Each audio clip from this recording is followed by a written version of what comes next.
Welcome to the RedBull Ring.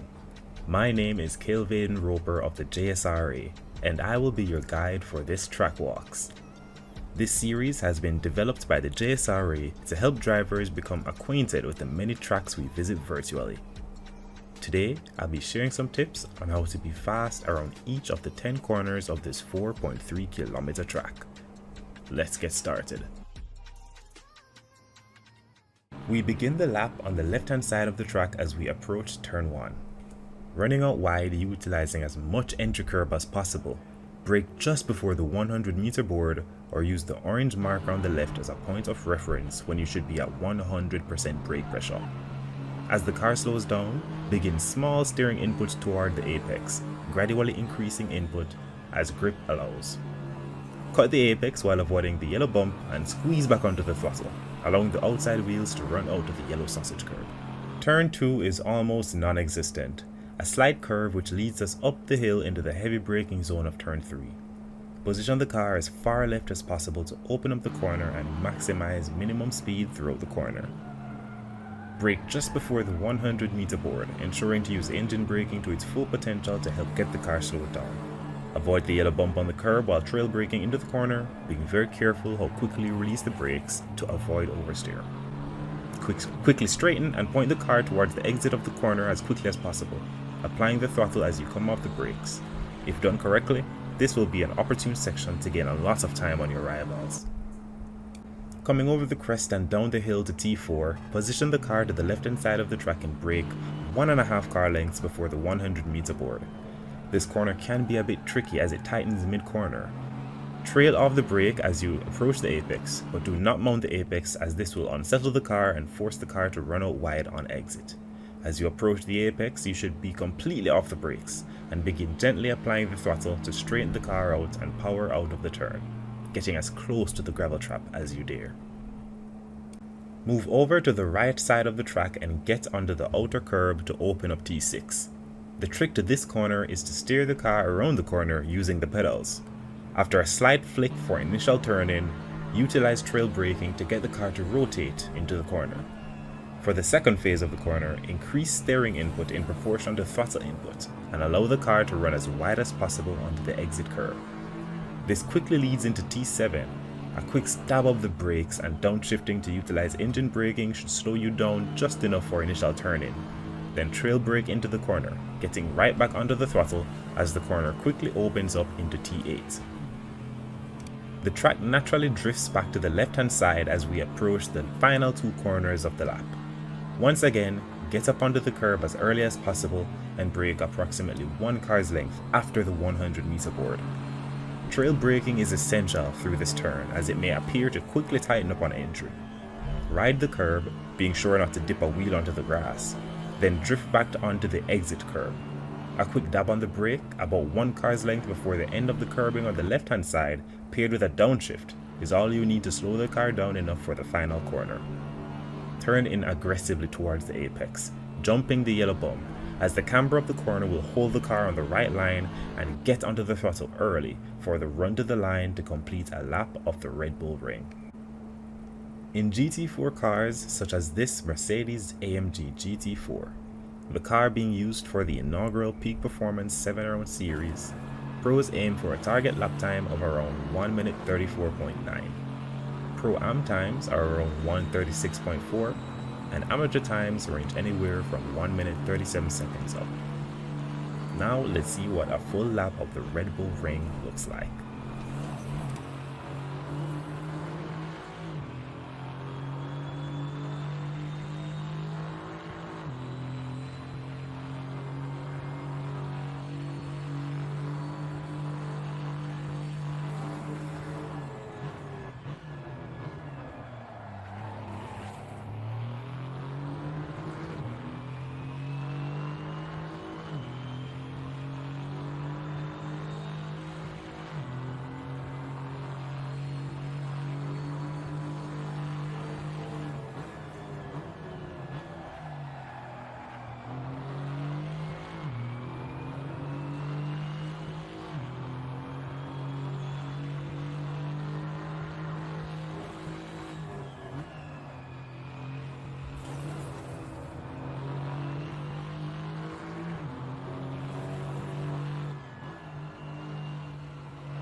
And that concludes our track walks for the Red Bull Ring. Remember to stay focused, hit your marks, and take advantage of every opportunity to gain time on your competitors. Good luck out there.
Good evening, ladies and gentlemen. We thank you for joining us here on another Peak Performance Saturday. This is round 3 of our Peak Performance series. We are at the Red Bull Ring in Austria, which actually coincides with the Formula One race this weekend. So if you are here with us and you are a Formula One fan, you'll be getting lots of Austria this weekend. My name is Chad Dillon, and I am one of your 2 hosts with the most, as we have been dubbed. And alongside me is Mr. Andrew Spence. Good evening, ladies and gentlemen. Always a pleasure here at the JSRA headquarters, where we will be witnessing, as Chad said, a thrilling race here at Austria this evening for the Peak Performance series. Now, today, the cars, as usual, I should say, for the Peak Performance series, is the GT4 AMG Mercedes. Quite a steady car, and these drivers have had four, 6 weeks now. 6 weeks. Okay, Yes, 6 6 rounds weeks of now. this. Well, 6 weeks, 3 rounds. Correct. Chaser pace in between. Indeed. Alright, yeah. So 3 rounds of this car, and chaser pace as well, because chaser pace is basically the buffer somewhat for this race. So they've had quite enough time with this car to be able to figure out ins and outs and the performance capabilities. Absolutely, and you know, we have, well, having this be round 3, 2 rounds have passed, and the point standings have a 3-horse race out in front, 13 points separating Kurt Moss in first position from Mark Anthony Eaton in third, Jaden Harrison falling in the middle of the two of them. I think that's 5 points behind Mr. Moss on 58, 53, and 45 points respectively. Not a margin that is too far. I mean, that's 1 position lost, 1 bad race. You know, missed the points in the sprint, and all of a sudden, the outcome is very different. We are in a practice session that will run for the next 12 minutes, as you can see on the screen, and that will then take us into the qualifying session, which, based on the times we have seen posted this week, I think we are in for an exciting qualifying session. Most of the drivers, I think from 1 to 5, based on times posted, have been separated thus far by less than 4/10 of a second. I mean, I think that's the closest margin we've had thus far in this series. So, As in, 4 are separated by 4/10, meaning they're within. within, Within. yeah. Wow. All 5 drivers. Within. Oh, okay. Wow. Yeah. So I mean, it is. I think this is the first time I can comfortably say it is anybody's race for the taking. It just takes an off moment. It just takes a kind of Bad pit freak stop. incident, a turn 1 incident, Oh, a bad man. pit stop. Turn 1 for this real life Yeah. and today's race. Yeah, no, there are just a few things to think about when you look at how close the drivers are and how quickly the climate of the race can change. We actually have 2 drivers in center with us today. Normally, we know Mark Anthony Eaton, a staple here at the JSRA, but given Cale Vaden Roper has been in a situation where he has been moving locations, he has joined us in center today in order to complete the race. He was also given a little bit of leeway on his lap completions because of the same situation he is dealing with. So all drivers required to complete a mandatory 150 laps in order to qualify for the event. I think Roper has been given a little bit of leeway just because of the situations he has been dealing with, which are outside of his or anybody's control. That being said, it's interesting to see how he will adjust to the equipment in center as opposed to his own rig that he's used to racing on. We will see how that impacts his performance here this evening. I noticed, Mr. Wallace, again, you know, I always have high hopes, but I will refrain from saying anything today and let the race play out. Remember, it's not the commentators cursing, No, it's the cameraman cursed with El Presidente on camera duties. So, you're at liberty to say what you so desire, although I feel like you thought you were the jinx in Michen's last race that resulted in a horrendous pit stop that saw him lose the battle for third. I think it was either the battle for third or the battle for second in the main race. But he did then win the sprint race, so that showed that maybe Mitchen did have the pace to compete. And currently sitting in 7th position is Mitchen Wallace. But I mean, one solid performance could see him move from 7 to even be fighting Roper in 4th. My apologies. Roper in 4th is 33 points. Mitchen in 7th is 16 points. Okay. So that's what? That's 17 points difference. I mean, as I said, that is the difference between finishing third and out of the points, kind of thing. So, well, second and out of the points. I Chad, honestly, I'm hoping that this race is the race where everyone gets their pit stop correctly. I don't think we've had a race yet where where all the drivers successfully complete the stop. Absolutely, we have had some controversy in both races so far, and it's not just the pit stops. I mean, we all remember Jaden Harrison's spectacular finish in race one. No. that was quite the incident that he had there with the lag on his system that caused him to suffer that moment there. About 3 corners from the end of the race, it was. Yes. So I mean, Yes, on a lovely straight. yeah, no, that was a moment to be had for Jaden Harrison, and it did create one of the sound bites of the season so far. That was funny. That was funny for sure. But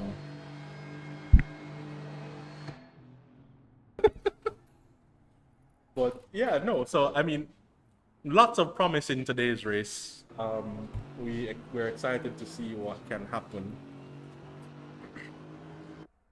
Looking at, I mean, Sorry to cut you on your point. Have you since Chase of Pace, have you done any more laps since then? a few, not very many, but I mean, No, still, okay. nothing would have changed. I'm still nowhere near competitive with these fellows. I mean, again, there's a reason I'm in the commentary booth and not out there on track. I see Dexton in the chat. Good day to you, sir. Excited to have you, and thanks again. Shouts out to the JEI, or collaborative partners on this Peak Performance series. They are the reason that this is available to the drivers, and I mean, they are supplying the cash prize that the drivers are competing for in this series. They will the drivers are competing for their share of 100,000 Jamaican dollars, and that is all thanks to the JEI and our other title sponsors in Domino's Pizza and Digicel Sports Max. I noticed this week I'm seeing a nice fat Red Bull around. I don't think that is meaningful of what you okay. think it is. But Okay. we are at the Red Bull Ring, and it just so happens that that is the logo for the track. Okay. Is what that is. Not I think you are misreading what is happening there. You know, always making moves, so I have to ask, I have to cast. And I mean it's an ongoing theme, so we have to continue. If you look in front of you, Mr. Spence, it's not up to Rory Daly standards of snack provisions, but No, it actually looks quite interesting. Those are donuts courtesy of a local bakery. You know, we've gone local because we are encouraged to buy local. Okay. Not this Krispy Kreme Americanized situation. But yeah, so we've provided some local donuts, and they're local donuts that are not as dry as El Presidente's. Ooh. Okay, yes, those chokers. Yes, I remember those quite well. But yes, as we do progress through the practice session, we will be looking forward to what happens in qualifying. So far, Kurt Moss does seem to have the pace to once again stamp his authority, his dominance on this race. But a very short lap is Austria. It is only 4.3 kilometers. You average 162 kilometers per hour around this track. And we're expecting race pace to be high 135s to very low 136s for most of these competitors. So lots of high octane action as we see Ropa there having a bit of a moment out of turn 3, my apologies. But we are looking forward to whatever action we will be getting here this evening, and I think this has the promise to be a repeat of round 1, where we had non-stop action all throughout that race. Well, I'm really just interested in seeing turn one. To be honest, that's really my main concern for today's race. We continue to remind the drivers and their and all personnel around the track, you know, you cannot win a race in turn one, but you can certainly lose a race in turn one. Sure. What are how many track violations are there allowed? So El Presidente has been very lenient with them this week, you see. Typically it would be 5 invalidations, but they have been allowed up to 8 for this race. Okay. Facts to note is penalties assigned by the game are what we refer to as Kunos penalties. But given the nature of the circuit and what we've seen some of the drivers doing throughout the week thus far, there have since been some decision by the stewards and El Presidente that the stewards will be doing their own policing of the track limits here. So outside of the Kunos track cuts that you can get, you can also get track cuts based on whatever limits have been defined by the stewards. And the limits that have been defined by the stewards are on turns 1, the entry to turn 1, the entry to turn 3, the entry to turn 4, and the entry to turn 6. Those you've been noticing drivers take a very wide line upon entry into those corners, and they seem to be gaining some advantage in terms of lap time because of it, and therefore the stewards will be policing how far outside of the accepted track limits they can put their car, which is they have to keep 2 tires, well, a tire, at least 1 tire has to make contact with the white patch on the inside of the curb. Outside of that, it will be considered a track cut. The stewards will review post-race, as we can't do it live, and time penalties will be assigned accordingly. Okay, as we have 50 seconds left, do you imagine anyone the grid staying as it is currently, or do you? Well, I mean, this is still only the practice session. We will see what happens come qualifying. Yes. And but I expect there is some amount of representation in where time stand. Thus, that might carry over into the qualifying session. I think maybe Jaden Harrison should be a little closer in the mix, Yes. as should Nathan Bryan. Nathan Bryan in his first race of the series, given that he has replaced Michael McName, but in replacing Mr. McName, I think he had obligations that he could not get out of in the previous week, and therefore was unable to compete. But so as this is his first race, it'd be interesting to see what he can do to be a spoke in the wheel, so to speak, for the coming race and for the rounds remaining, as he might not be in the hunt for the win. He could definitely cause some upsets throughout his participation. So we will be rolling over from the practice session into qualifying momentarily, and we will take a brief pause whilst we do so. So we will be getting going with serious racing action in a moment. So you stick around and we'll be back in a few.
So we will be expecting the drivers to be heading out as we actually see Mr. Moss and Mr. Harrison already taking to the track for their outlaps to begin this qualifying session.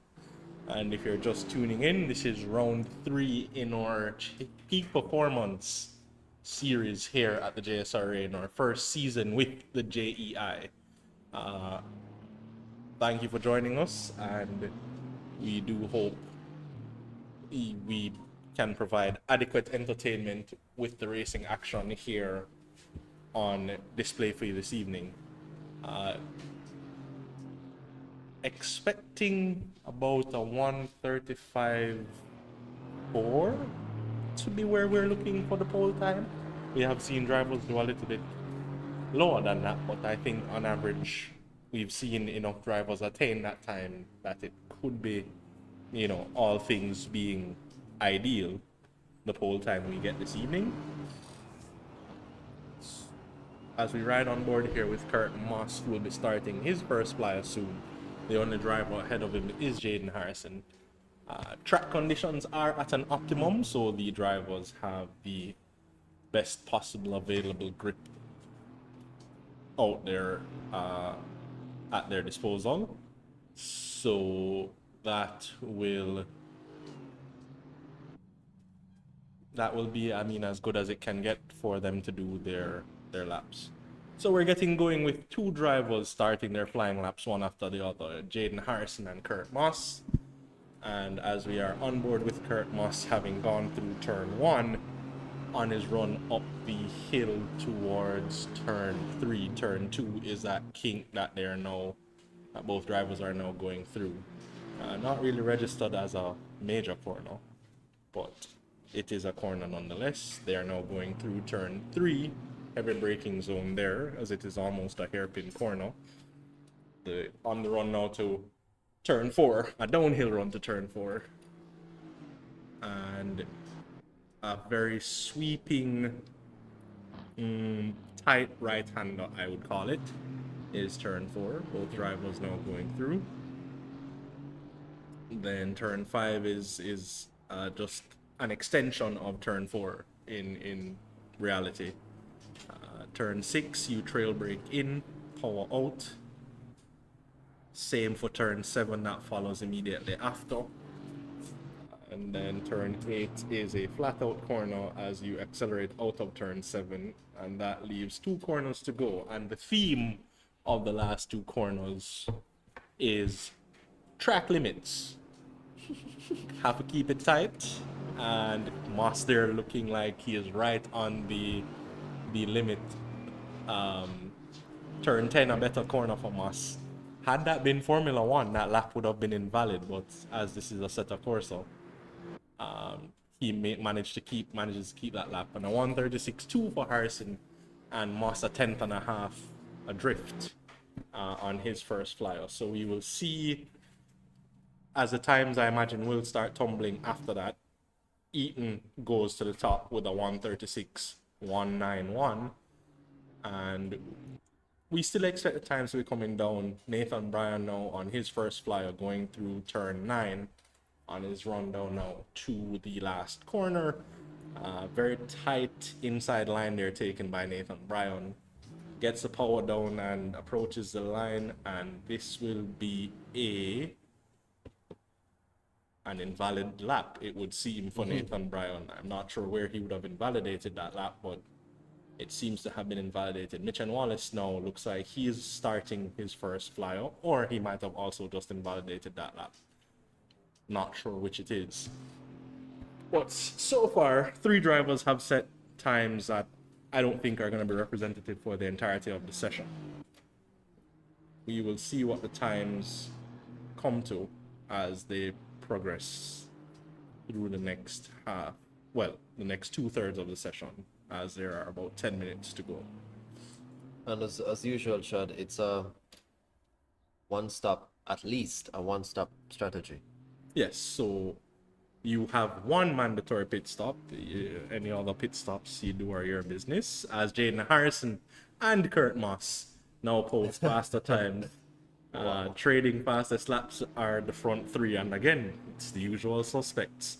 135.7 for Moss, Jaden at 10th back with a 135.8, and we will see where Eaton can go to match those times, as I think he is now on another flying lap, having just gone through turn 1.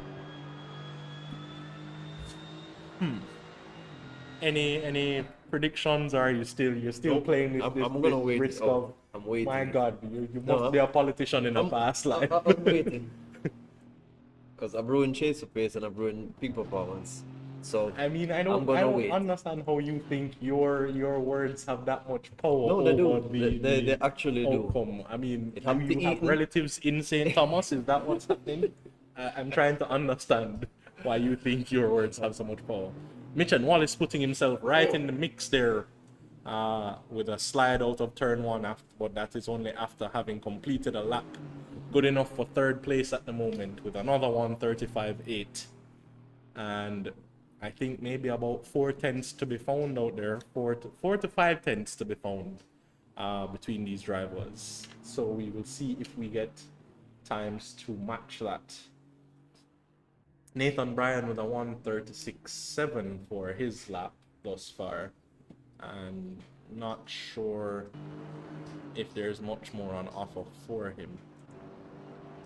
Moss once again improves as he just completed another flying lap and is now at the 135.593, 2 tenths quicker than anybody else has done so far in this qualifying session.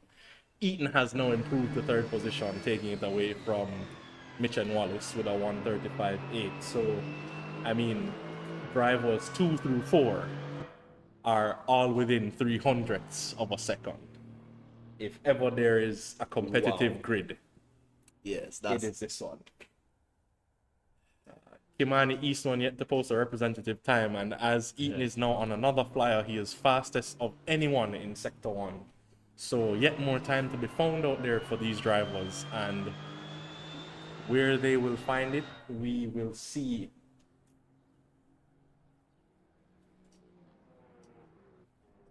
Looking to get some more pace. I do think, I mean, we are close to what the expected pole time is, maybe about 2 tenths off. We will see what drivers can do to match that time as we continue. Slightly off topic, but I'm curious.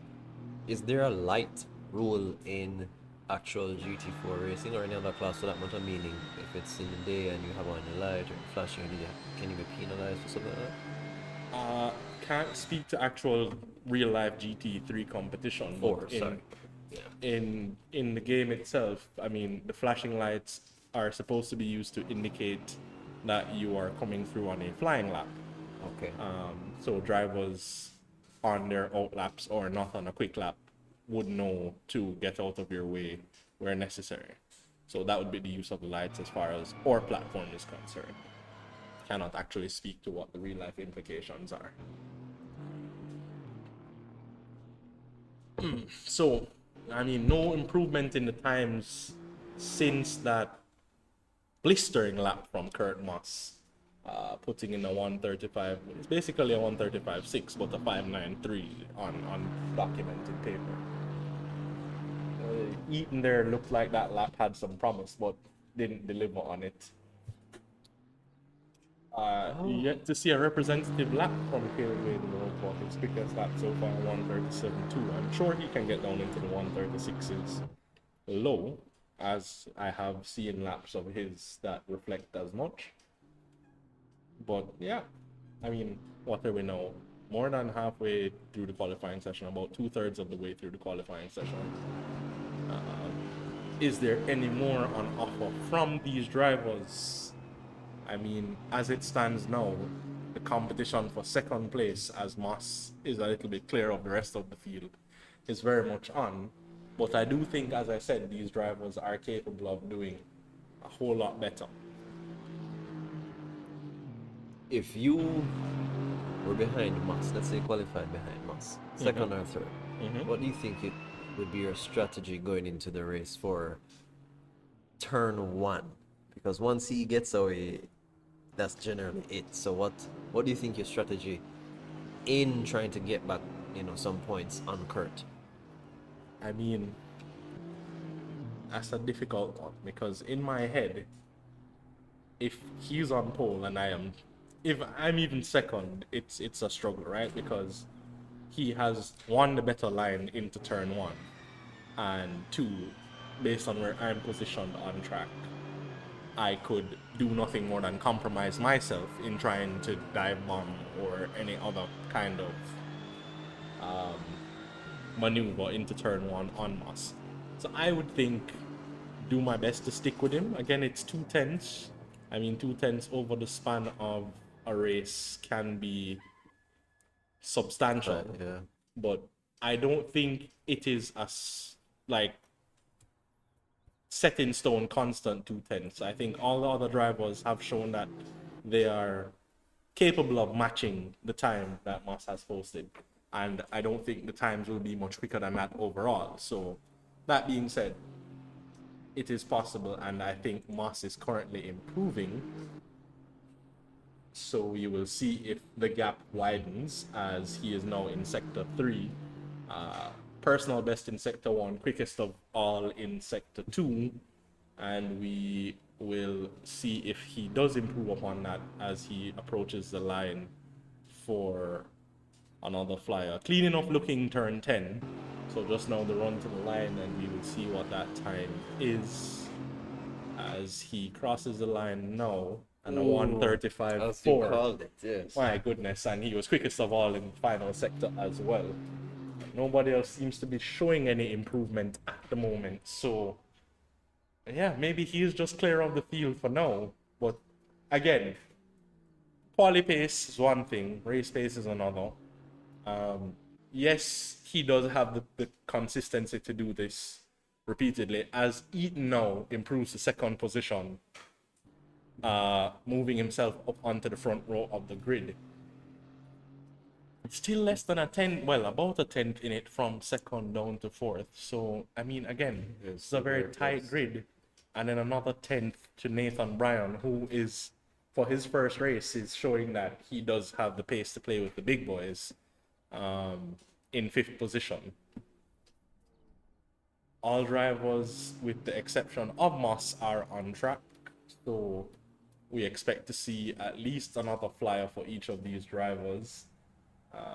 Cale Vaden Roper has done a personal best in sector 1, so we will see if he can improve upon his position. I would imagine Cale has the pace to be ahead of Akimani Eastman, but I don't know if we'll get much more than that for him today. But, you compete for the love of competing. Some tracks will not be the track you are best at. This seems to be one of those instances. Through turn 9, there's Cale, not looking too bad, keeping it clean. A clean enough turn 10, gets the power down on the run to the line. And we will see if any improvement comes from this. And he does improve, but not enough to move him up from 7th position. So I think all drivers should now be starting their last flyer, as there's about a minute left in qualifying, and Roper, Bryan, Eaton, and Eastman have all just crossed the line. Moss seems to think he's done. Moss is still chilling in the pits, thinking that I guess nobody can beat the time that he has posted. So he is comfortable with his pace. I think that's it for him for this session, and we will see if the other drivers have anything on offer. We are looking at Harrison. No, cannot match the pace. Eaton is up in sector 1, although just barely, but improvement is improvement, and we will see as he continues this lap if there's more in it for him. He is now coming to the end of sector 1 through turn 6, and we will see if that improvement continues. No, very down in sector 2 is Eaton, and I think that will not yield the results that he expected. Any improvement from Mitchen? in sector 1, not too far off the pace, but looking very wide there in turn 4 was Mitchen. And I think Mr. Spence, my commentary partner, was laughing because that might have been cameraman's curse as we switched to Mitchen there, looking to have a bit of a moment. Yeah. Also, if this grid remains as it stands, you know, Harrison and Eaton are known for a little bit of mischief. So we'll see how turn 1 goes, considering Jaden is now behind. And Eaton. we'll start behind because I think based on what the times look like now, all drivers will start in their current grid positions as the checkered flag is out for the qualifying session, and there's no improvement for the drivers still out there on laps. And I think those drivers are calling it a day and heading back to the pits. So yeah, not bad. Again, 2/10 in it from second down to fifth, and 5/10 in it overall from first to fifth. It looks like we have 2 back markers in Eastman and Roper here this afternoon. But that's racing. You won't always be as quick as you need to be. It is unfortunate for Roper, who currently holds 4th position in this championship, but I did make mention that Mitch and Wallace, having missed round 1, could be the dark horse for gaining positions in this series. Definitely. So we will see what that impact is. So yeah, qualifying session complete, and as your grid stands, Moss on pole by 3/10 to Eaton, and then Eaton to Harrison is 800ths, and to Wallace is another 200ths, and then down to Brian is another 10th. Top 5, I mean, it's anybody's race in the top 5 really, as long as you can consistently put in those laps, you will see the result that you are on track for. We should shout out Mr. Rory Daly, who I don't yet see in the chat, but I'm sure he'll be there, and I'm sure he is watching. Could not be with us this evening, is our usual Peak Performance commentary partner. The wordsmith. But yes, Sir Daly. yes, the wordsmith, as Andrew calls him, but I think Rory had other obligations this evening, which has kept him away. He will be missed, particularly in the snack department. Well, not really. I think we're quite covered for this evening. But, you know, he's always quite genuine. He always, you know, takes care of us. So, shout out, Mr. Rory. Absolutely, and No, not you, El President. No, El President. You don't left us here for starve. Yes. You made those donuts out of sand, thinking you're a Jesus. It doesn't work like that. So, all right. We do appreciate you, El President. It does not for snacks. All right. So as we will now be transitioning into the race, we will be getting going momentarily, and once again, it is a 45-minute race that has 1 mandatory pit stop, where your pit stop is required for a tire change. There's only 1 compound on offer, so you're just required to change your tires. Fueling optional, just depends on your race strategy as far as refueling goes. And we will go racing in a moment. Promises to be some excitement. Again, the battle for second looks to be one that will be fought valiantly. yeah, and to be fair, the track seems to be quite relaxing one in terms of space, I would say. So I don't think it makes sense for any of these drivers to overdo it. I would agree. The only thing is the track limits here will catch you out if you are not careful. We've seen that as a running theme both here in the Peak Performance and in actual Formula One, as we saw a lot of that. But as we are at 6 lights, we are about to go racing and we are off. And Moss looks to have gotten a clean getaway, and as you predicted, it might be a little tight between Harrison and Eaton behind. Will they keep it clean through turn 1? Oh, there. Someone went out. Yeah, okay. Eaton maintains position. Harrison has come through cleanly behind. Yeah, it seems we have gotten away. Not yet. There's I, this corner. I was a little bit clenched going through turn one there, and Oh. his drive was some contact made between Harrison and Wallace, it seems. Unfortunate there for Mitch and Wallace, and I tell you, that man just cannot catch a break. Yep. It is absolutely astounding how one man can suffer this much misfortune. I think he needs to take lessons from Mr. Mark Anthony Eaton in terms of luck. And as life would have it, I just made that warning about that second corner there, and guess who it affected?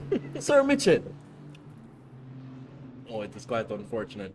Eastman and Roper seem to be on quite a battle here for fifth position at the moment.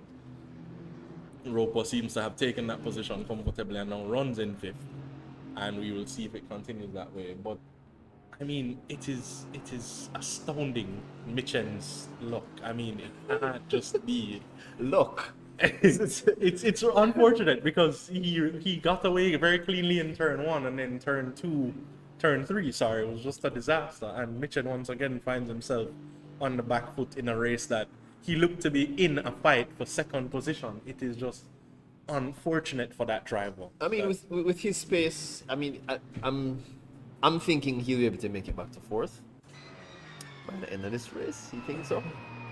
I'm thinking. Maybe. I'm not You don't sure. think he's catching Brian? I'm not sure. Nathan has shown that he has pace to play with the big boys. Nathan was only a tenth and a half behind Mitchen in the first place. Oh, well, that's So true. That's true. I mean, you've lost 5 seconds, and it's now, as a matter of fact, you've lost 7 seconds. Nathan Bryan is 7 seconds up the road at this stage. Yes, you'll catch Eastman. Yes, you'll catch Roper, but I think Nathan's pace will keep him ahead of Mitchen in the rest of this race. Well, let's see. But I mean, boy, Mitchen, I apologize. It's rather unfortunate, and I'm sure the stewards will be having a look at that moment. And I said Harrison, but I'm not certain, as Harrison should have been ahead of Mitchen at the time. But I'm not sure who it was that did make contact with it. It might have been Brian, so we will see when the stewards review it what the outcome there is. As we are on board with Jaden Harrison here now, he is about half a second off Eaton and looking very racy is Mr. Harrison. Early on.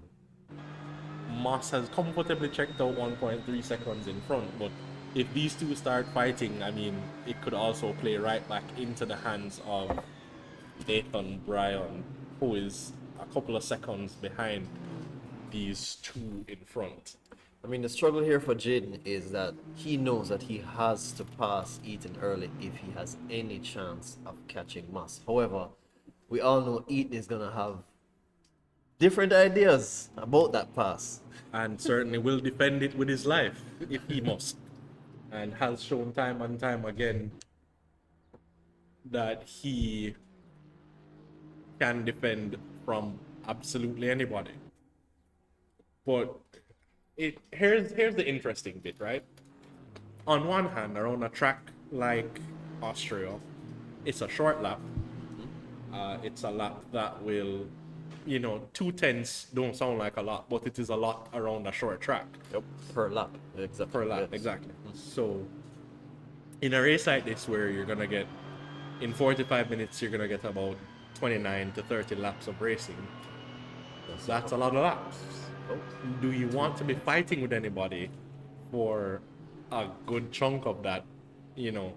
Particularly in your first stint, the pit window is gonna open in 5 minutes, as we have gone 5 minutes into the race already. So when the pit window opens in 5 minutes, do you want to be in that fight? Do you take an early pit stop and then just drive to your heart's content? Or do you stay in that fight, losing time hand over fist?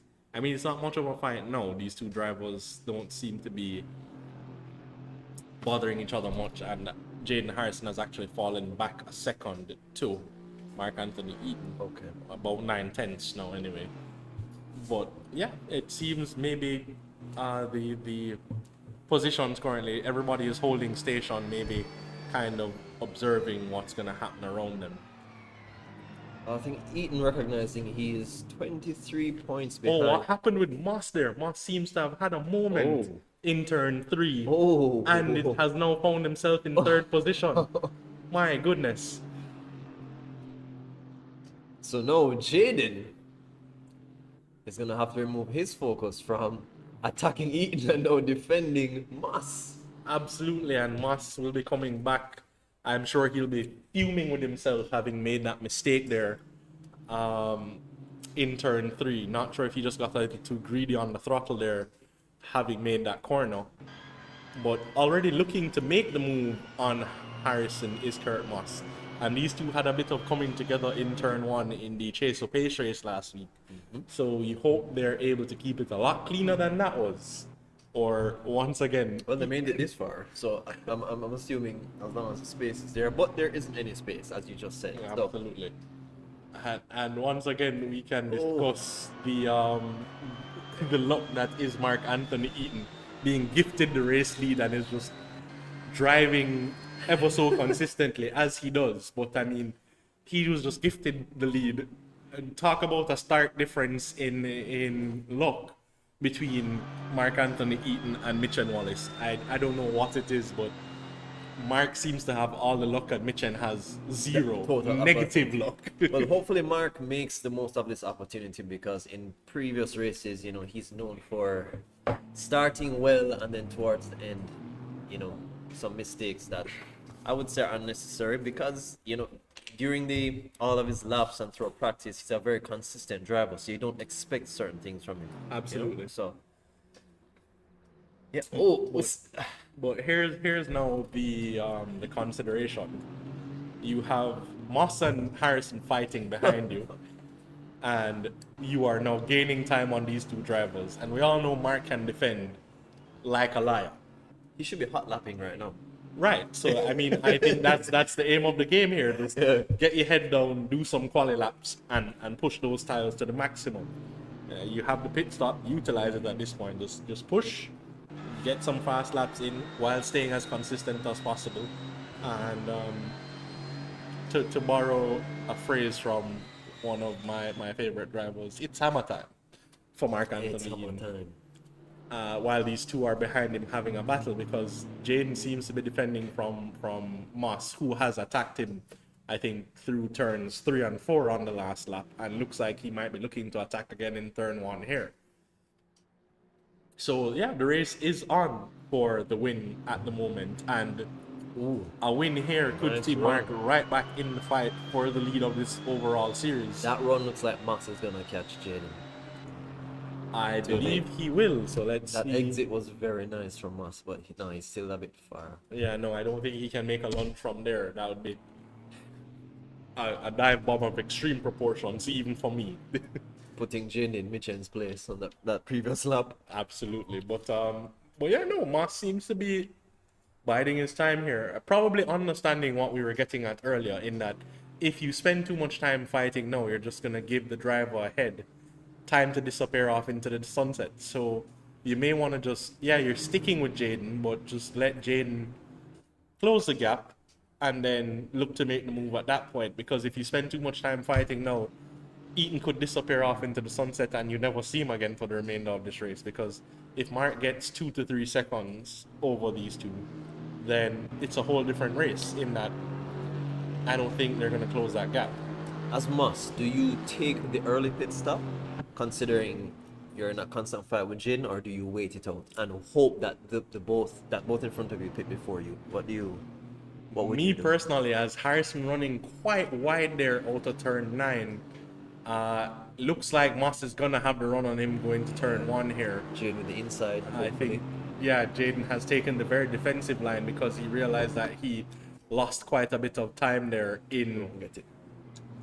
Slow him down. Still a better run for Moss. Absolutely. As Jaden had to compromise his line in order to keep Moss at bay. But once again, has the inside line for turn 3, does Jaden Harrison? Is he going to break a little bit later and just keep Moss out there? He may Or force Jaden has to Moss- outbreak himself, but Oh, these two are having at it, and still in the hunt is Kurt Moss for second position, and the fight will continue as he looks to have the run and does have the inside line here going down to. Is Moss playing a game because he looks to be backing out of it? Maybe. Yeah, he's forcing Jane to make a mistake, as we just saw, just about to say. Oh my goodness. So yeah, that was the game. That was the a little game. bit of gamesmanship there, but as I mentioned now, Mark has gone 3 seconds off into the distance with that fight Drive between between Moss and Harrison, and that is in the span of a lap and a half. This is what happens when you battle each other like these two were battling just now. It's gonna cost you time, hand over fist, and all of a sudden, Mark Anthony Eaton is driving very comfortably in the lead of the race, and all he has to do is keep his head down, do consistent laps, and he should be fine at least through the pit window, which will be opening in 3 minutes. And it looks like Harrison has dived into the pits here. Not sure why, as the pit window is not yet registered as open. Oh, maybe had a drive-through penalty, did Harrison? This is strange behavior. We will... Did he have an incident with that? With this car? I don't think there should be enough damage on his car for him to have required a pit stop. I mean, I didn't see much contact between him and Moss in that fight, so I don't know what happened there with Jaden, but the pit window is not being shown as open, so I'm not sure what's happening. We will get some insight from El Presidente at some point as to what's happening, but there seems to be some issue here with the pit window. However, I do believe the pit window should have opened at minute 35. It should have.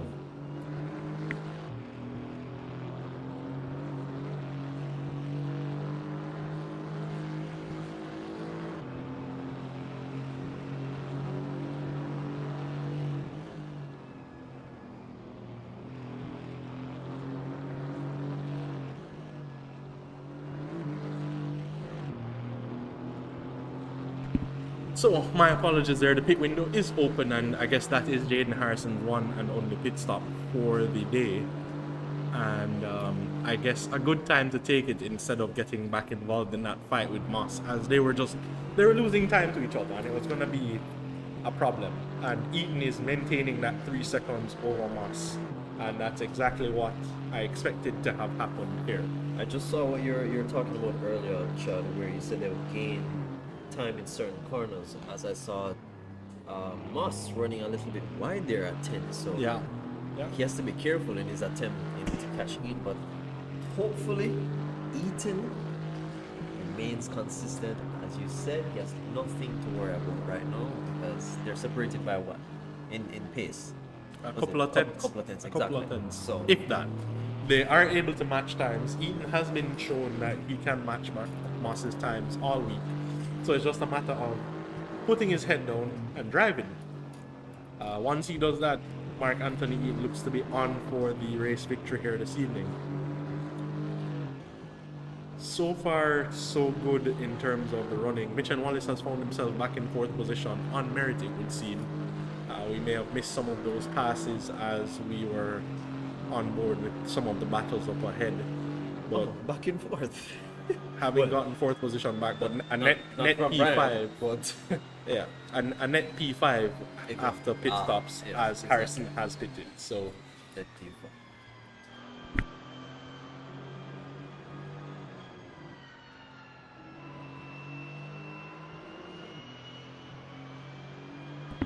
good night to the personnel in the chats. We do thank you for joining us and thank you for participating in our series and, you know, for making your presence known.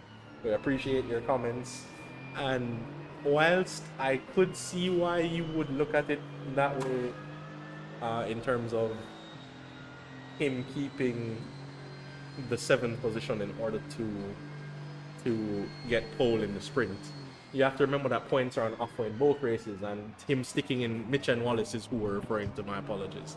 Had Mitchell stuck in 7th, he would have gotten significantly less points for this race than, you know, he'll be sitting in a net P5 at current, and could be in a battle with Nathan Bryan, you know, when we filter through the pit stops for 4th position, which is a completely different haul of points between 7th and 4th. Had he stayed in 7th position, he would have gotten 6 points, whereas 4th position could net him 12 points. So that's double the points for the 3 positions gained. If he stays in P5, it's still 4 points more than had he stayed in P7. And the maximum amount of points he could get from the sprint is 8. So sitting in a much better position is he now than had he stayed in 7th position, is Mitchell Wallace. Eastman and Roper seem to be heating up their battle once more. These two have been going at it all race long.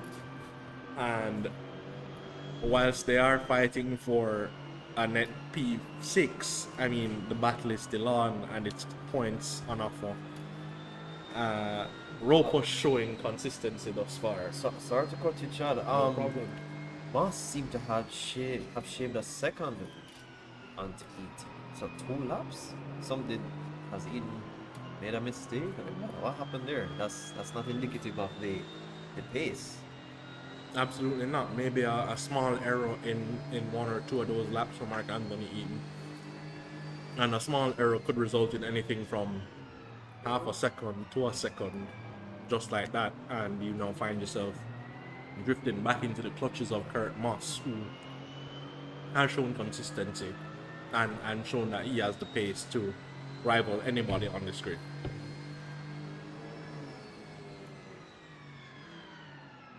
Eastman seems to not be a very consistent driver throughout this race thus far.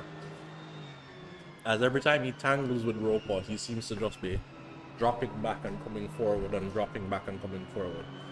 So I think maybe he does have a little more pace than Roper does, but Roper showing that he's a little bit more consistent than Eastman is. And Eaton has now taken his pit stop and will cycle back into the race. I imagine he's going to come out safely ahead of Jaden Harrison in P6. I think Kurt is going to stay with the next. What? I think this is Kurt's time to shine. Laps? Maybe Yeah, he's even gonna longer. stay. He has up until the 44th minute to pit. Yeah, So, he's gonna. I think he can just stay out now, do his laps, push on, and he will be in a very good position come later on. Mitch and Wallace also taking his pit stop at this stage. We will see where he comes out relative to the other two, but I imagine he should be well behind. But probably a good idea to take his pit stop ahead of Nathan Bryan. So, you know, if there are any mistakes on pit entry or any kind of penalties or anything to come for those drivers, it will play this back into Mitchen's hand, because, I mean, once again, just a stark difference in terms of luck between Mitch and Wallace and Mark Anthony Eaton. He just continues to astound. Mitchell needs some salt water. Man, need to find mineral I don't know very, what very is quickly, going because on. no, man, it rough on him. Looking at the lap time so far, I mean, in the race thus far, only 2 drivers have been in the 135s, and it is Moss and Eaton who are currently the 2 drivers on for the race victory. Moss having done a 135.6 as his fastest lap, and Eaton a 135.8 for his fastest lap. No other driver is sub 135 in the race thus far. Sub 136, my apologies, in the race thus far.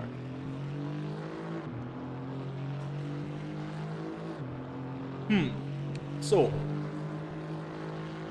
as we stand now, the top 4 have yet to pit. bottom three have all pitted. And Moss got his first track cut on the last lap. So keeping it well within the track lines is Kurt Moss. Roper is on 4 cuts. Brian is on 3. Kimani Eastman is on 5. Jaden Harrison is also on 5.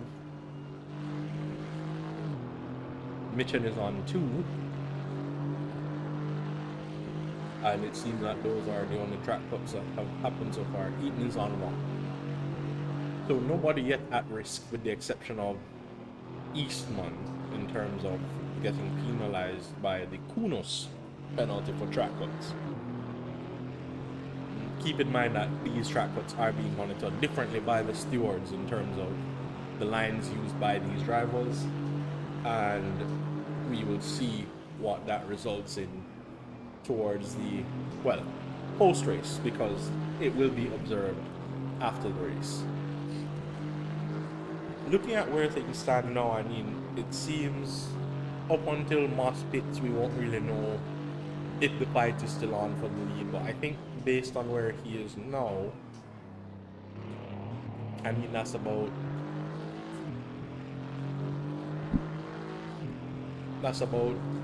36 seconds adrift is Eaton. I'm not sure what the likeliness of Eaton coming out ahead of Moss will be when the pit stops are taken. So far it looks like Moss might have played himself back into the lead of this Yes, race. if Moss stays out, I don't think Eaton's going to be able to play that into his hands, because before he went in, he shaved the second in about 2 laps. So if he stays out for another 5, 6, I think automatically he's going to be in first, because he's not known for mistakes necessarily. Absolutely. Very consistent, very fast. So yeah, I don't really see that happening. But we still have 20 minutes. Absolutely. So And we'll see what happens. looking at their last laps, Moss a 36.0, Eaton a 36.4. So 3/10 taken out of Eaton's potential lead there by Moss in that lap. I mean, with what, just about half race distance to go, is now the time to pit? Did Moss fuel for a longer stint? I guess we will find out very shortly. You know, it's interesting. Would you say that this is the easiest track thus far in the series? Easiest is not the word I would use. Least technical, definitely. Okay, least technical. I'm wondering, because Jaden, you know, has been through hell and high water in the first 2, has been placing well at second, like first 2, I think. And then in this race, even in qualifying, he seems to be not quite there. He's there, but not necessarily jaded. It's there, you know what I'm saying? No, absolutely. And I think, it goes back to the point that we are making. Well, some topics that we have had up for discussion a few times, you know. Jaden Harrison has done maybe 2 races today. We saw him in an endurance race earlier, and is now doing this race. That kind of mental fatigue on anybody is a lot. Ooh, getting a little squirrely there is Kurt Moss out of 10. Looked like he almost lost the car. Good catch by him to not have an incident there. But going back to the point we're making, as Nathan Bryan now takes his pit stop, so that leaves Moss, Roper, and Eastman as the only drivers yet to pit. Roper now takes his pit stop as well, so that only leaves, as does Eastman. So Moss, the only driver yet to pit. So we will now see, well, I imagine the 3 behind will come out ahead of these 3. Well, Nathan should get out ahead of Wallace, but will definitely not get out ahead of Jade. As Harrison now comes through to take 3rd position, and we will see Nathan now rejoins, and Mitchen should be taking fifth position as these two. No, Roper comes out, or is coming out, whereas Mitchen on track. Mitchen now going down the straight. So has not. Yeah, he seems to be off. I was just looking at it. Maybe he has given up. Not sure what. But why position would he's he? I for. mean, at this point, because he is now coming out behind. It's fun again. Oh, he had a spin, did Mitchen Wallace. Unfortunate. My goodness, not very characteristic of Mitchen. I think he may be experiencing a bit of frustration, Chad. You know, Having last race. suffered. Yeah, and then coming into this race and then another unfortunate. His mind is probably just not into it as much as he would have. Roper having a spin there, it looks like, in turn 4. So that would put Kimani Eastman right back on him. Back again for the battle. And it seems to be the theme between these two, having a little bit of of mischief. Good day to Dylan876 in the chat. Thank you for joining us.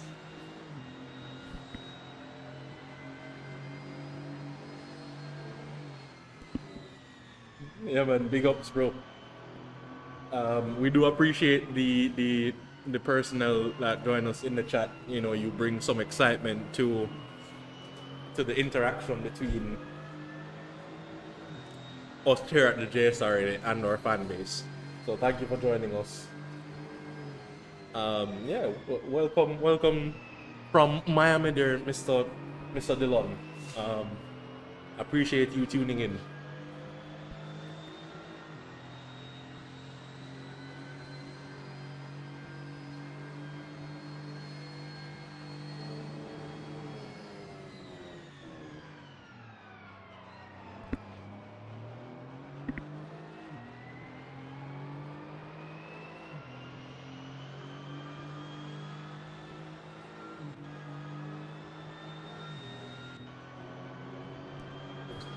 And Moss has now taken his pit stop, and we will see if Eaton has managed to maintain the race lead.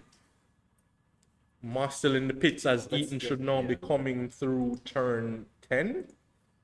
Let's see how long this pit stop takes. Are you aware of the current duration of the pit stop? It should, well, 42 What's 2 seconds? Oh, so and Eaton is about to go through turn 1, and they will be coming out side by side. Moss there now about a second adrift when they settle in. So Eaton has maintained the race lead. Wow, that is impressive. After being pitting early and having, giving Moss a chance to make it up. Moss did make a second up in that stint, so there's still about a second in it. And again, Eaton will be defending this position with his life. With 16 minutes to go, Moss better get on that gearbox very quickly and start applying the pressure, because without the pressure being applied, Eaton will just continue to cruise his way to victory here this afternoon.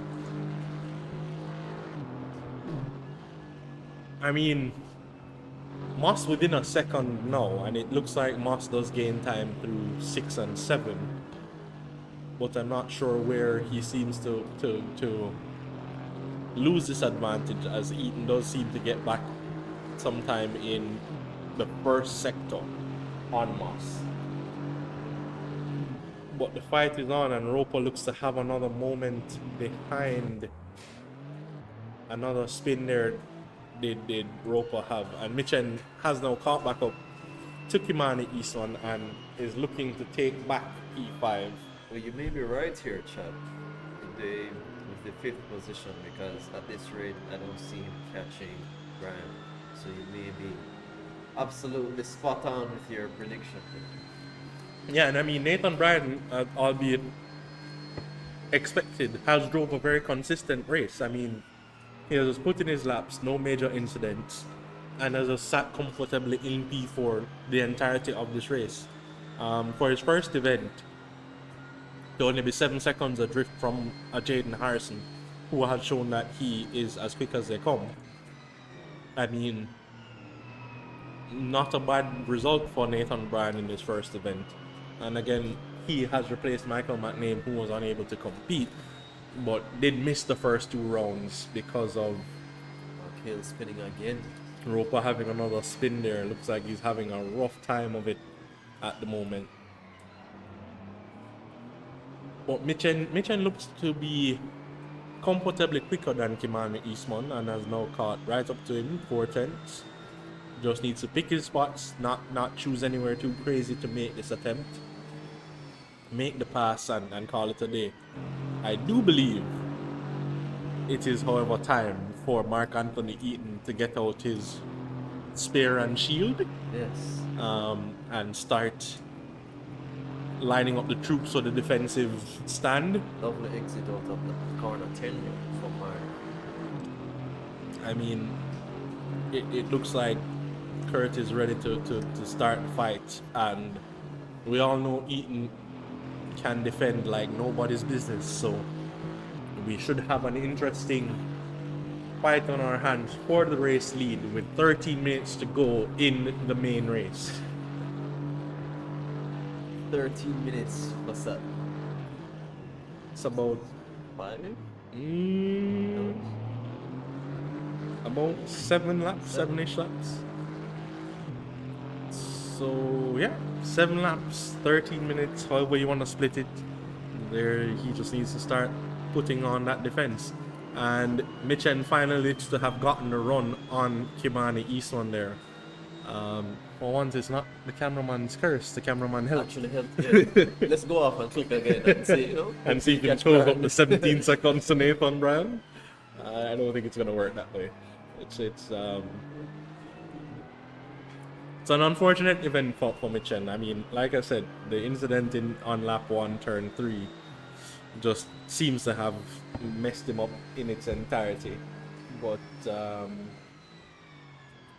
yeah, you just have to take whatever result you're given. And again, still finishing comfortably ahead of Roper will close the gap to the drivers ahead of him. I mean, Eastman and Roper both ahead of him in the championship. And he will gain some decent points on them.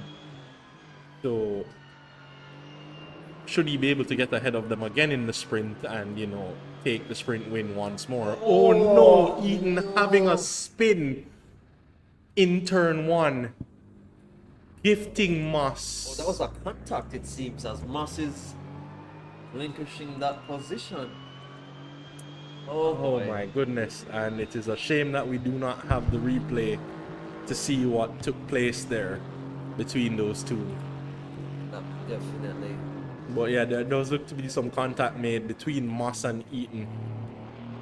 And I guess Moss, being the chivalrous fellow that he is, deemed the contact his error and has given back the position. I would say that's fair. However, we're not sure of the damage that potentially, you know, caused on Eaton's car.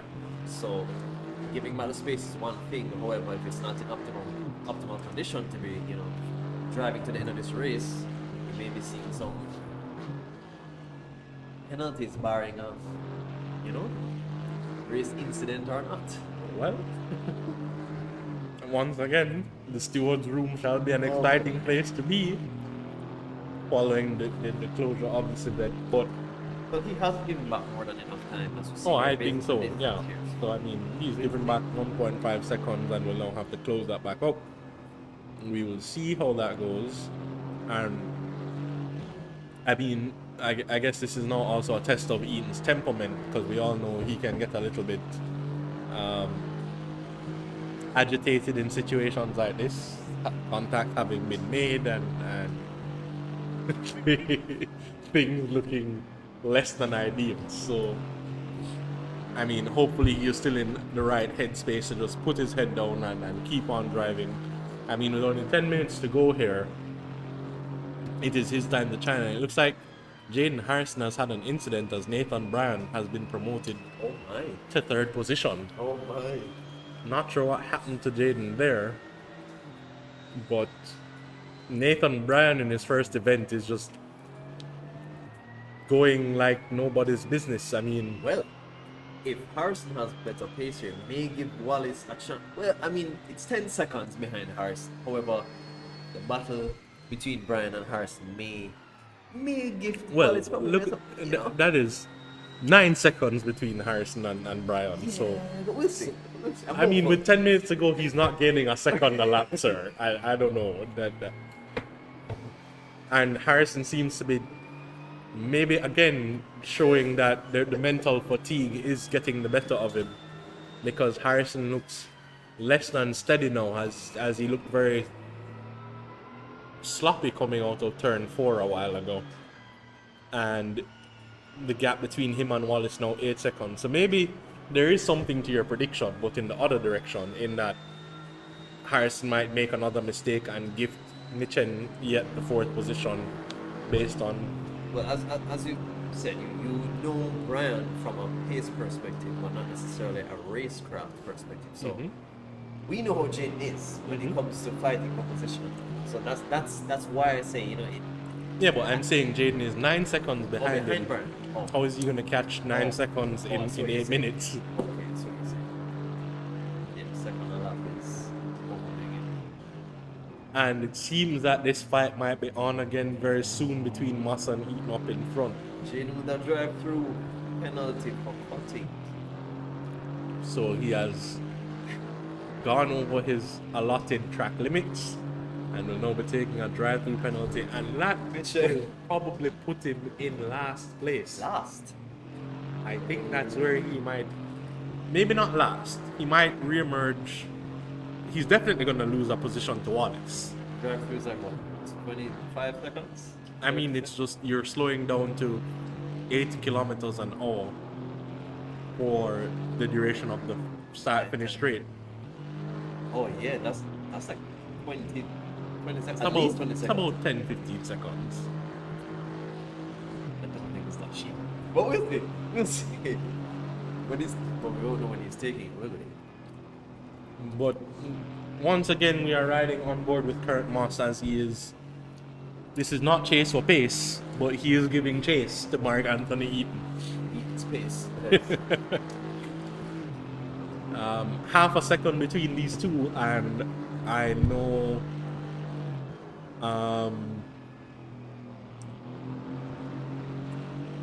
Moss has the pace to definitely get in. I apologize. I know Moss definitely has the pace to get back in contention with Mark Anthony Eaton here.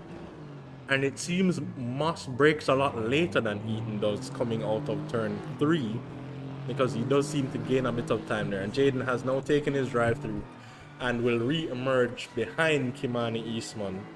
So he is now 4 seconds behind Wallace. So he lost about 15 seconds with the drive through, about what I expected it to be. I imagine he will very quickly catch Eastman and get back to 5th position. But that might be all she wrote for Jaden Harrison, as he has already taken his first track cut since his penalty in turn 3. So this now will definitely shake up the order of the current standings in the Peak Performance series. This is looking to be a race of races, and Kurt is right with Mark Anthony Eaton again, and will be looking to see if he can get this move done anytime soon. Just about 3/10 between these two, and Moss having a look there as they approach turn 1.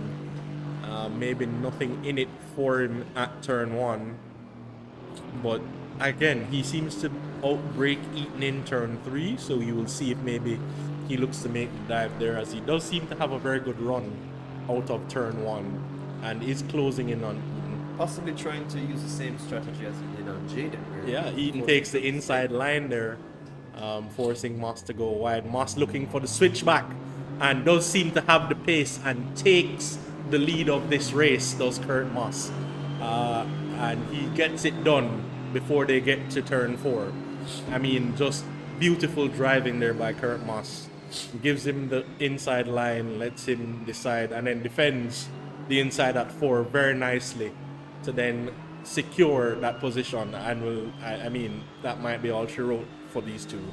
Moss, having the pace that he does, will probably just start to prance away as he gets outside of, I mean, 8/10 to a second. That might be it. As Brian is only 7 seconds behind Eaton, as Eaton, I would probably leave it alone for the sake of points and keep my second position, because the nature of the race, previous races, proved to be detrimental to Mark in Absolutely. so.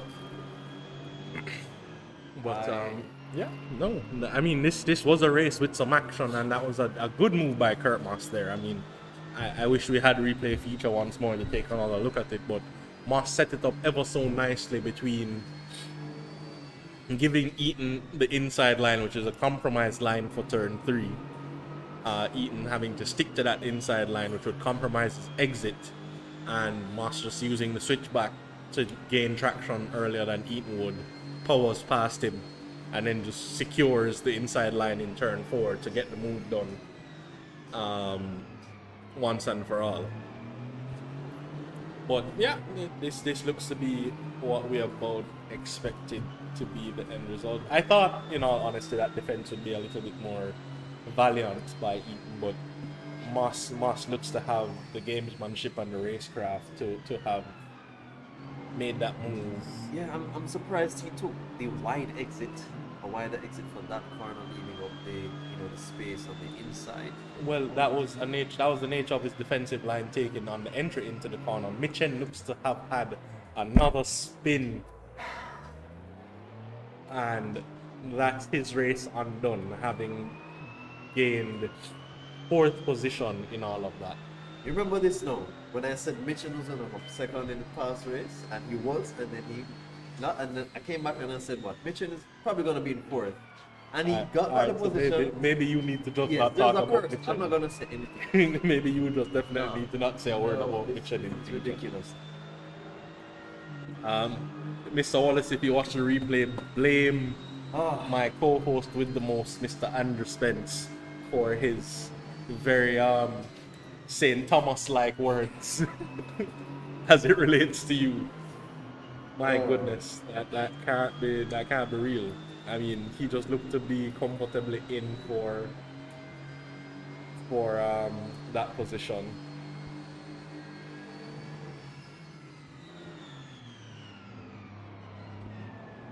But yeah, this looks to be race done by these drivers now. I mean, I don't see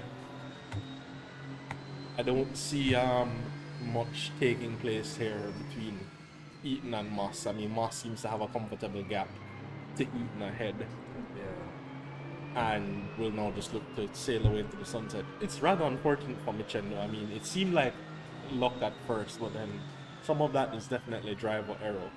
And Jaden Harrison looks to be right with Kimani Eastman, and could be looking to take back that 4th position, which, I mean, having been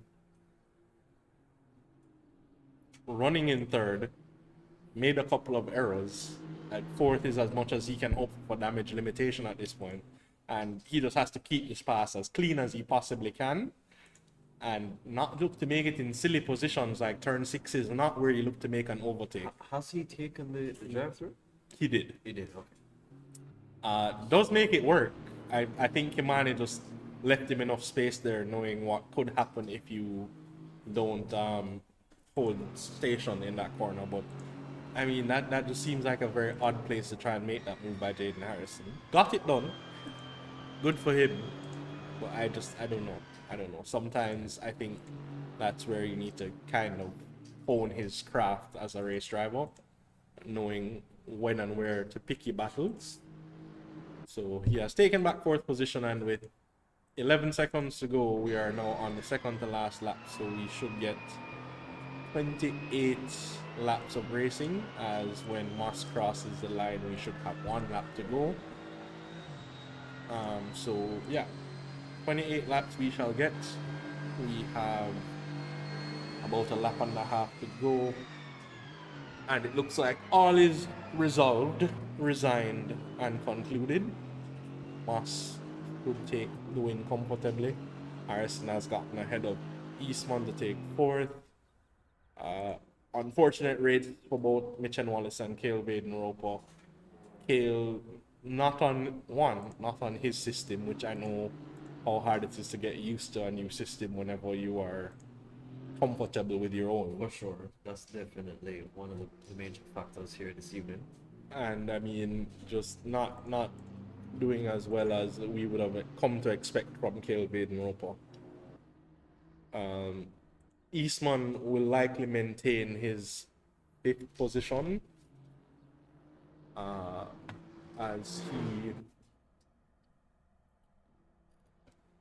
as he is comfortably sitting in, ironically, fifth position. But Roper might lose some points to Mitch and Wallace. Not sure if it's enough for him to fall behind Wallace. I don't think it is. But Mitchen not having the race we expected of him, particularly with the pace he had shown all throughout the practice week. I don't know. It's one thing to show the pace, but it's another thing to do it consistently when time comes. So I mean, to be fair, it wasn't his fault. you're blaming yourself? Yes. That's not his fault. Oh my goodness. That's not his fault. I mean, Alright, so just do everybody a favor and go take a bait out of St. yeah, Thomas man, this week. definitely. So that- Tomorrow so morning, that- 6 o'clock. So that we don't do any more goozling of the drivers. We're talking about Mitchen here, right? Yes. Yeah, that wasn't. I mean, Yeah, man, just go take the quick bait out of St. Bro. Thomas so that we don't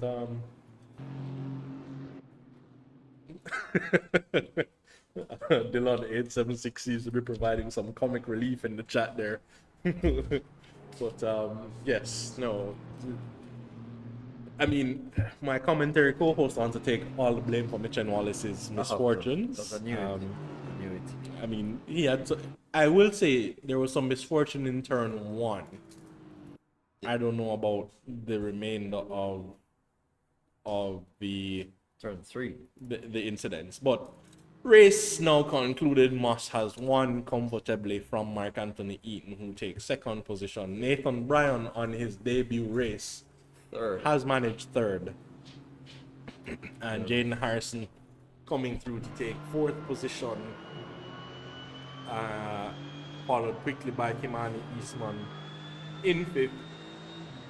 Mitch and Wallace to take sixth position after a hard, torrid, eventful, exhausting, I don't know what adjectives to use for that poor man in the race that he had today. Chicken blood. Commentary co-host taking some of the blame, but some of it is on Mitchen, some of it is on the driver that made contact with Mitchen. And I mean, should he get a penalty? If it was Nathan Bryan, I mean, the stewards will now have to look at it and determine, because for any penalty to matter for Nathan at this point, it has to be more than a 20-second Yeah, penalty. which should be insane. Anything above that. As a matter of fact, a 20-second penalty is quite. That's the maximum. exorbitant. That's the maximum penalty that should be allotted by any driver, for any act. That is, my apologies, but I mean, is it a 25-second penalty offense? We would see, but that's coming back to whatever happens in the stewards' room following this event. This has been an eventful race, and I envy not the stewards and the jobs they now have to do. Certainly. Going back through this. Yeah, no, and then keep in mind, we don't know what the track limits drama is yet, and the stewards will have that to That's review very as well. true for each driver. Every Indeed. single driver. So every single driver, every single lap, 3 to 4 corners will have to be observed, and it will be a lot to witness, honestly. Again, I do not envy the stewards at all, and whilst we get set up for the next phase of the weekend, which is the sprint race with a reverse grid from the order that the drivers ended in. You just have to endure ugly mugs for a while, whilst we get set up and get ready to go racing once more in the sprint event. But good racing all round. I really do want to watch back that battle between Moss and Eaton, because there are a couple of instances that you would like to look at in terms of, one, whatever contact was made in turn one, and then two, I still think that move was such a beauty by Moss into turn three. It was a move to witness, in all honesty. Any takeaways that you got from the race thus far? It's probably one of the better races, I must say. Not a lot of incidents visually, at least on the stream. I mean, we haven't seen, every single lap for every other driver. Yeah, exactly. But overall, I think this is Eaton's best drive so far in terms of how consistent he was, because he was maintaining that 1.3 seconds between himself and Moss. Absolutely. And surprisingly, came out in front after Moss had those extra laps. So he was really putting down some crazy laps. Definitely.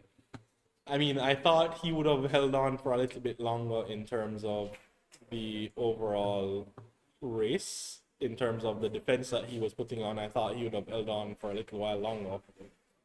But nonetheless, a result that he cannot complain about. He does gain points Certainly on not. Jaden Harrison ahead of him, and he should also be gaining. Well, he starts ahead of Kurt for the sprint, so if he can put his car in a good position for the sprint race, then maybe can close the gap a little further. As it stands, prior to the sprint race, is he ahead of Jaden in terms of points? I don't think he is. No?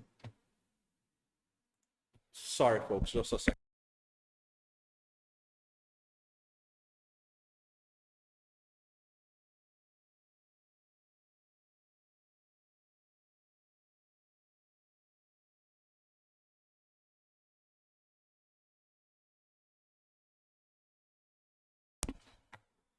So I don't think he'll be ahead of Jaden on points. He will be closing the gap, but I think that's what Jaden in fourth. Points is second place. Jaden in second place is 18 points, and Jaden in fourth would have gotten 12. So that's a 6-point close, which I think you'd need another 2 points to close the gap to Jaden.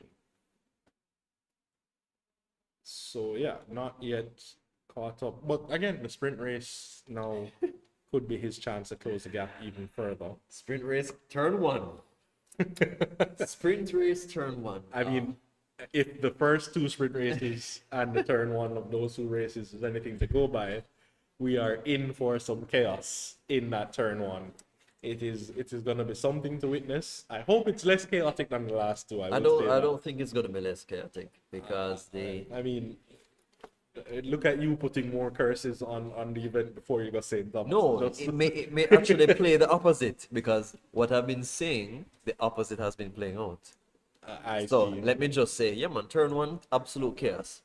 Well, let's see if that is the case. But I think this will be the defining moment. It will solidify this that the words have power. Yes. This is where you change your This is where I plan my trip to St. Thomas tomorrow.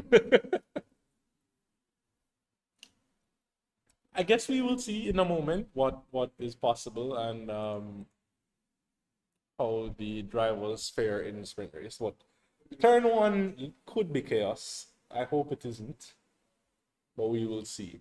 I guess it's also given the drivers who are starting ahead, because they're not used to having to defend pole position as the drivers behind them would be. So the drivers behind looking to take more aggressive lines, that could result in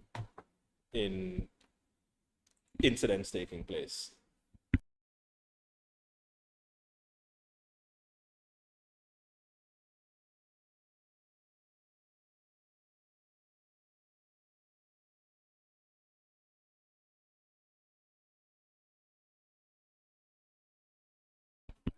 Sorry, folks, we'll be taking a brief pause whilst we sort out some issues here with the drivers getting into the servo. We will be right back in a few moments.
Welcome to the RedBull Ring. My name is Kelvin Roper of the JSRA, and I will be your guide for this track walks. This series has been developed by the JSRA to help drivers become acquainted with the many tracks we visit virtually. Today, I'll be sharing some tips on how to be fast around each of the 10 corners of this 4.3 kilometer track. Let's get started. We begin the lap on the left-hand side of the track as we approach turn 1. Running out wide, utilizing as much entry curb as possible. Brake just before the 100-meter board or use the orange marker on the left as a point of reference when you should be at 100% brake pressure. As the car slows down, begin small steering input toward the apex, gradually increasing input as grip allows. Cut the apex while avoiding the yellow bump and squeeze back onto the throttle, allowing the outside wheels to run out of the yellow sausage curb. Turn 2 is almost non-existent, a slight curve which leads us up the hill into the heavy braking zone of turn 3. Position the car as far left as possible to open up the corner and maximize minimum speed throughout the corner. Brake just before the 100-meter board, ensuring to use engine braking to its full potential to help get the car slowed down. Avoid the yellow bump on the curb while trail braking into the corner, being very careful how quickly you release the brakes to avoid oversteer. Quickly straighten and point the car towards the exit of the corner as quickly as possible, applying the throttle as you come off the brakes. If done correctly, this will be an opportune section to gain a lot of time on your rivals. Coming over the crest and down the hill to T4, position the car to the left-hand side of the track and brake 1.5 car lengths before the 100-meter board. This corner can be a bit tricky as it tightens mid-corner.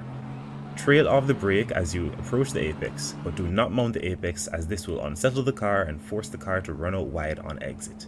As you approach the apex, you should be completely off the brakes and begin gently applying the throttle to straighten the car out and power out of the turn, getting as close to the gravel trap as you dare. Move over to the right side of the track and get under the outer curb to open up T6. The trick to this corner is to steer the car around the corner using the pedals. After a slight flick for initial turn-in, utilize trail braking to get the car to rotate into the corner. For the second phase of the corner, increase steering input in proportion to throttle input and allow the car to run as wide as possible onto the exit curve. This quickly leads into T7.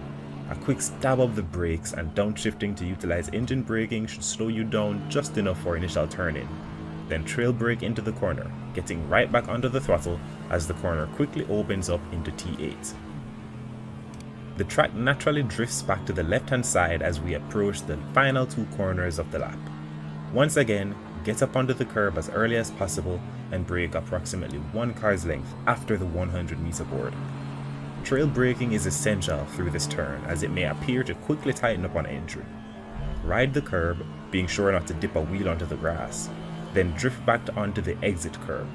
A quick dab on the brake, about one car's length before the end of the curbing on the left-hand side, paired with a downshift, is all you need to slow the car down enough for the final corner. Turn in aggressively towards the apex, jumping the yellow bump, as the camber of the corner will hold the car on the right line and get onto the throttle early for the run to the line to complete a lap of the Red Bull Ring. In GT4 cars such as this Mercedes AMG GT4, the car being used for the inaugural Peak Performance 7-round series, pros aim for a target lap time of around 1 minute 34.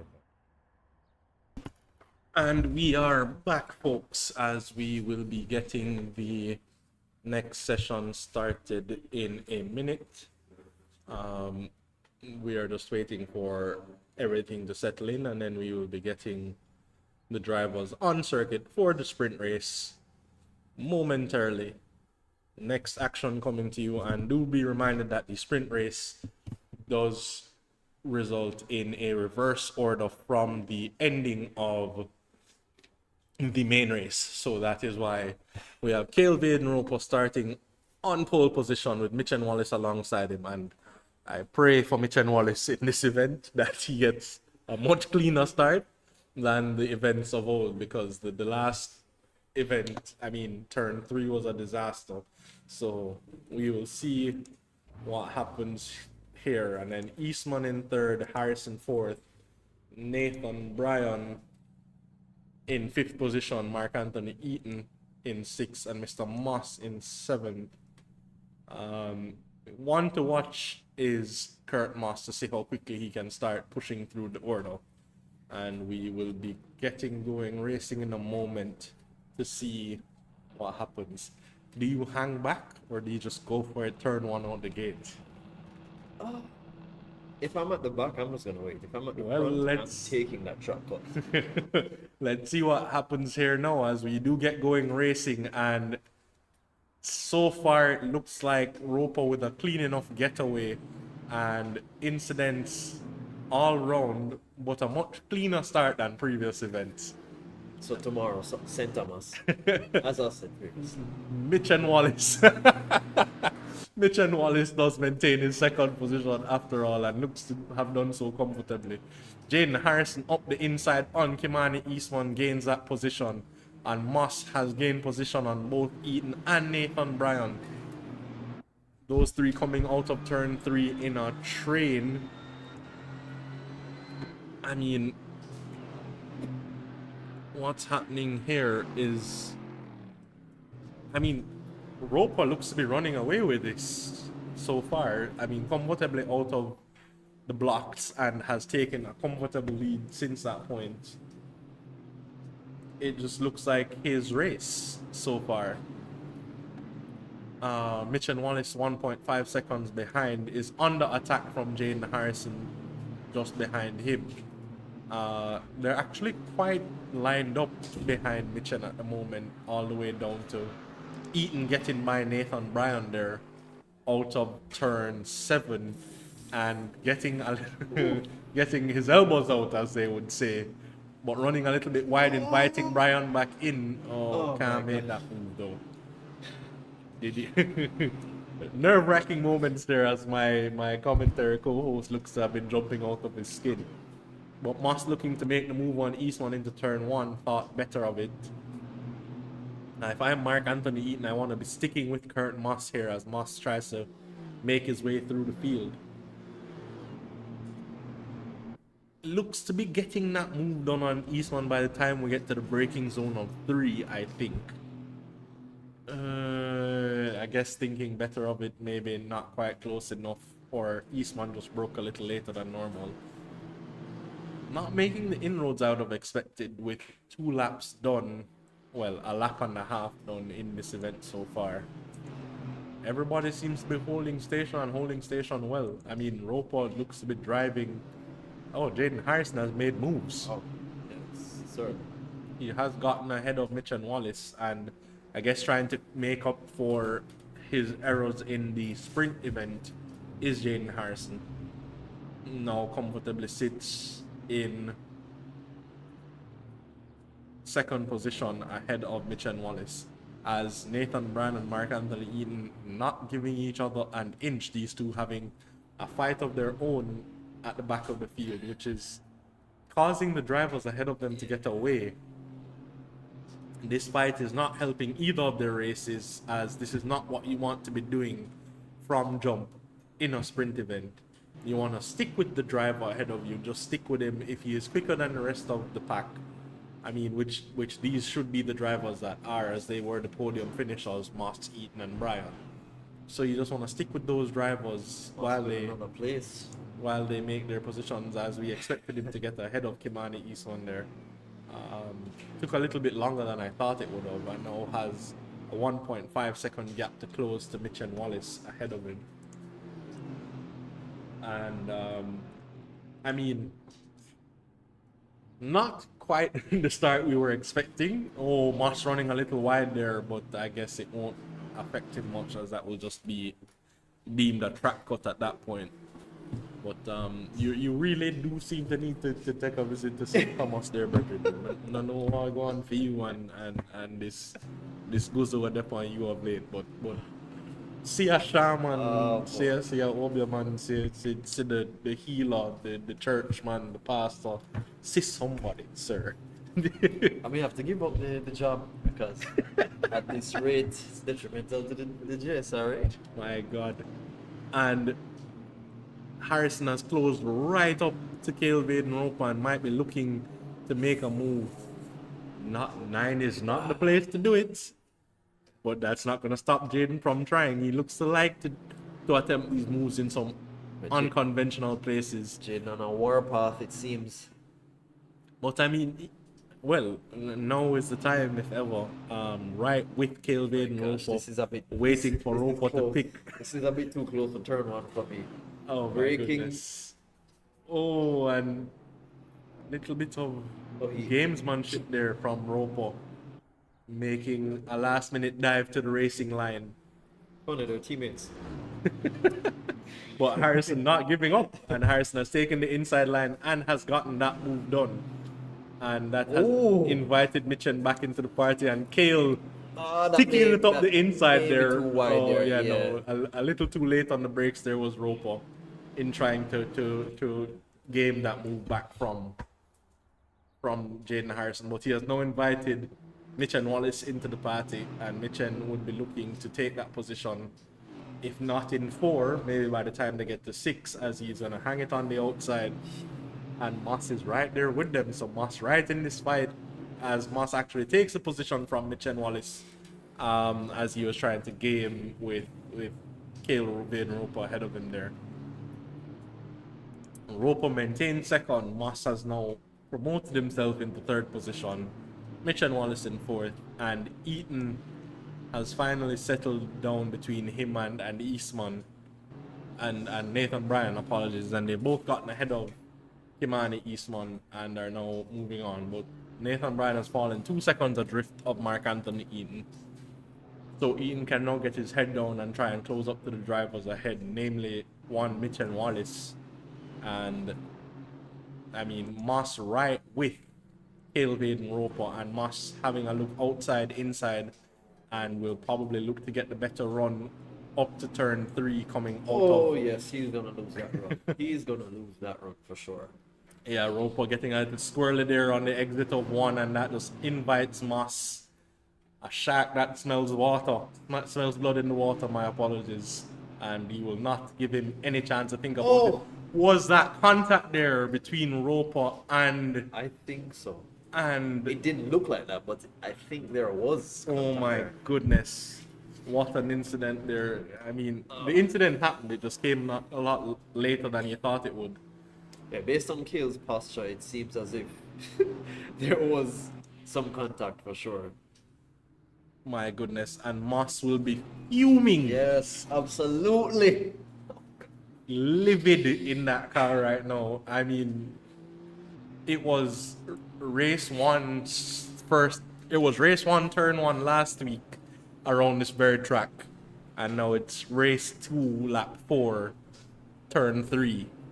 But once again taken out by a driver. I think Roper might have been trying to be a little late on the brakes there in fighting with Kurt Moss, but He seemed to have gone on the inside and then realized Moss was Sticking ahead on and the then racing came line, back on the outside once again. yeah, but by that time it was too late because he should have been braking before that point. Would that be considered moving under braking in that sense? There are lots of penalties to be had for that, but again, we leave that to the stewards. The stewards' room will be very busy this weekend, ladies and gentlemen. I don't think, and the thing is, this has now ruined Moss's race because For sure. at best Moss can get fifth. I don't think he'll be catching Nathan Bryan in the next 6 minutes. What? Oh, Eaton was still behind Wallace. Okay. Yeah, so Eaton not yet caught up to Wallace, but once again, by luck of the draw, Mark Anthony Eaton has found himself in third position. I mean, a luckier man I have never met in my entire life. I think this man must find out who his and pay a visit That's a good because whoever is Mark Anthony Eaton science man have some science where you need to get a whole lot. Maybe it's Mr. Eaton. I should have a conversation with him after this. But yes, no. As the race stands now, Eaton 2 seconds adrift of Mitch and Wallace. Could close that gap if things get a little bit dicey for Mitchen, but a much better race is Mitch and Wallace having at the moment, given how strange his first race went. Moss about a second away from Kimani Eastman and should has to make this move again, having made this move once before. It is going to be, I mean, I dare I say, I would like to talk to Kurt after the race, but I'm not sure I want to hear Yeah, you can have that. what he has to say post race. It's gonna be a lot. It's gonna be a lot. To be fair, he actually did the same thing I mean, I'm not sure of the circumstances, but when he had hit Eaton out of turn 1, Didn't ruin any races the way this ruined races. no, but a hit They is a still hit. finished 1 and 2. Hit is a hit, regardless. It's not like you plan to hit somebody. So No, and I'm not disagreeing. I'm just saying this is a completely different set of circumstances. Muscle running in third and is now down in 6th position, and will be fighting somebody that he passed 2-3 laps ago once again. But this will be helping both Harrison and Eaton to gain back some points on Kurt Moss here, as Moss will be taking 2 points to Jaden's 8 and Mark's 6 in this event. So a 4-point swing, but I think the damage would have already been done by Kurt Moss from race 1. yeah, for sure. For sure. Eaton not making the kind of inroads into Wallace I would have expected, and actually Wallace might be closing in on Harrison ahead of him. He is now, what's that, 1.6 seconds adrift. Not much time left in it though, for anything substantial to happen. So it's gonna take a mistake by one of these 3 drivers to ruin the current podium in this sprint event.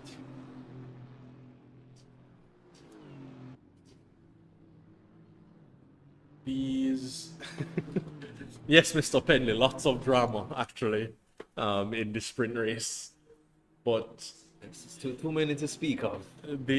for everybody in the chat and for all our viewers, the replays of this race will be available on Twitch and YouTube. So you can take a look back to see any of the action you might have missed. But thank you once again to the chat for participating with us here this evening, and for all our viewers, we do appreciate you joining us here on this Saturday evening, bringing you a weekend full of Austria for all the Formula One fans, because you got F1 feature race qualifying yesterday, sprint shootout this morning, sprint this morning, 2 races this evening and a Grand Prix tomorrow morning. Lots of Austria this weekend. So, hope you have enjoyed the action on display here this evening. And we are racing once more next Saturday at Mount Panorama. Big up Drogo876 and Dylan876 in the chat, who seem to want their own individual shoutouts.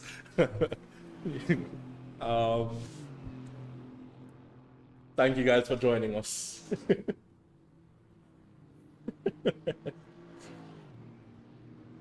So one more lap after this.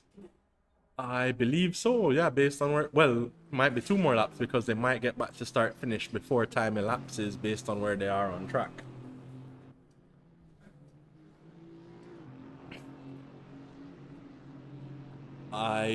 Yeah, so it seems everybody has resigned to their positions, but yes, more racing action to come. We have Chase Pace next week at Mount Panorama, Bathurst, followed by Peak Performance at the very same track the following week. And if this week is anything to go by, there will be action untold come next week again, because a much tighter track than this one is Bathurst. Sector 2 Yeah, but is that ridiculous. that downhill, Oh, yes, that downhill and those road. walls? Yes, man. Yeah, man, for sure. Action untold, and Eaton having a moment there out of turn 10, well, on the entry to turn 10, not anything substantial. Doesn't look like he's gonna catch Wallace at this point. It just, so yeah, we actually get 2 more laps of racing because they're gonna finish this lap and then there's another lap to go after that. Moss, a driver in anger at the moment, actually managing to close up to Nathan Bryan. I don't think he's gonna close that 3 seconds in the next 2 laps, but I mean, I guess this is as much as you could have expected from a recovery drive in a sprint. Not much that could have been done there, but I know Moss will be fuming with the incident that has taken place.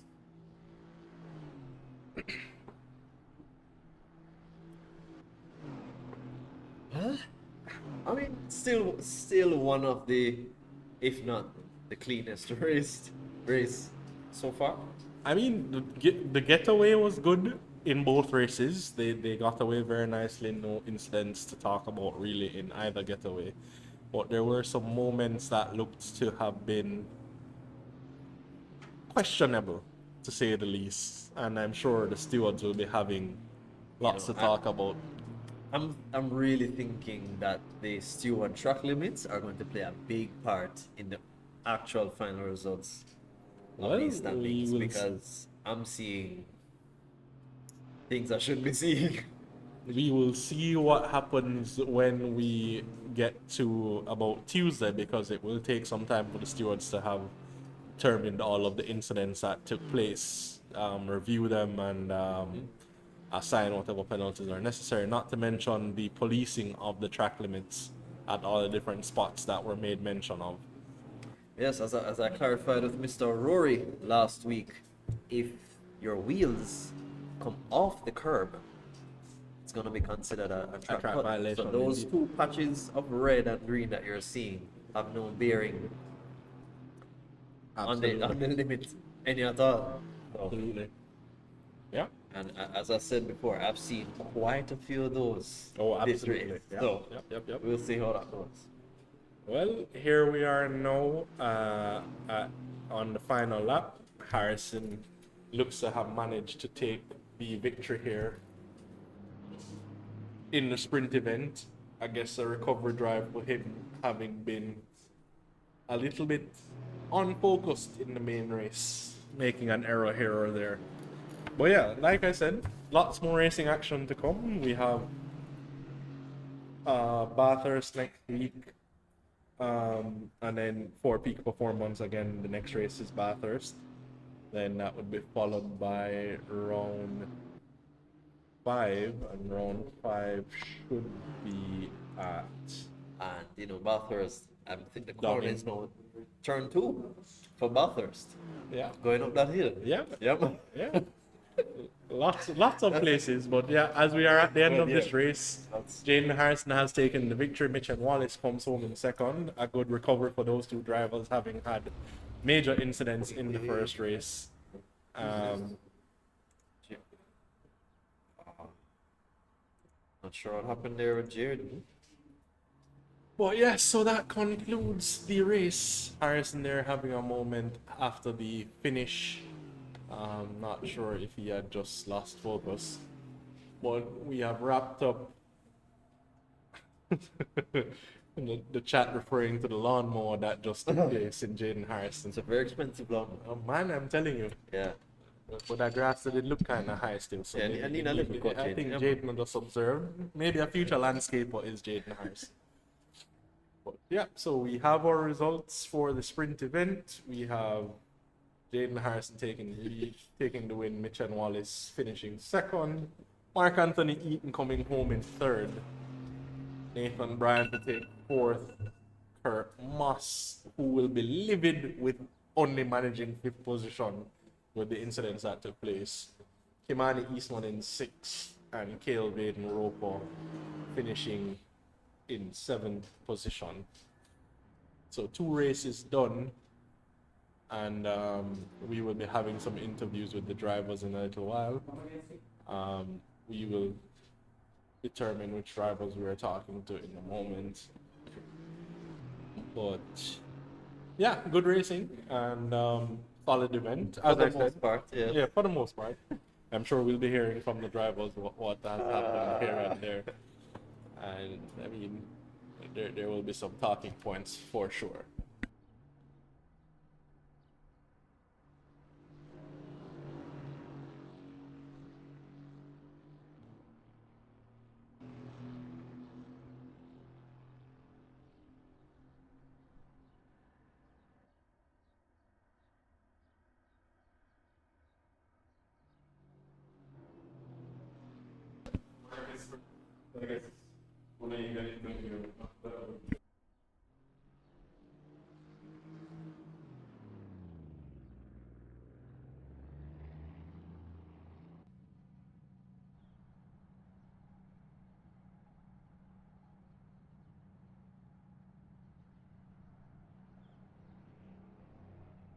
So yes, race concluded. Lots of action to discuss, and we will be talking to the drivers.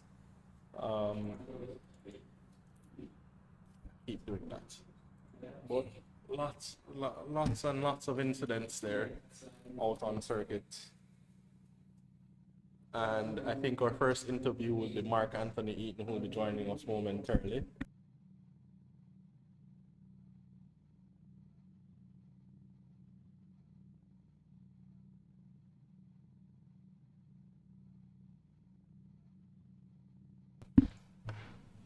So yeah, we'll be joined by Mark Anthony Eaton just now, as he is the first interview to take place.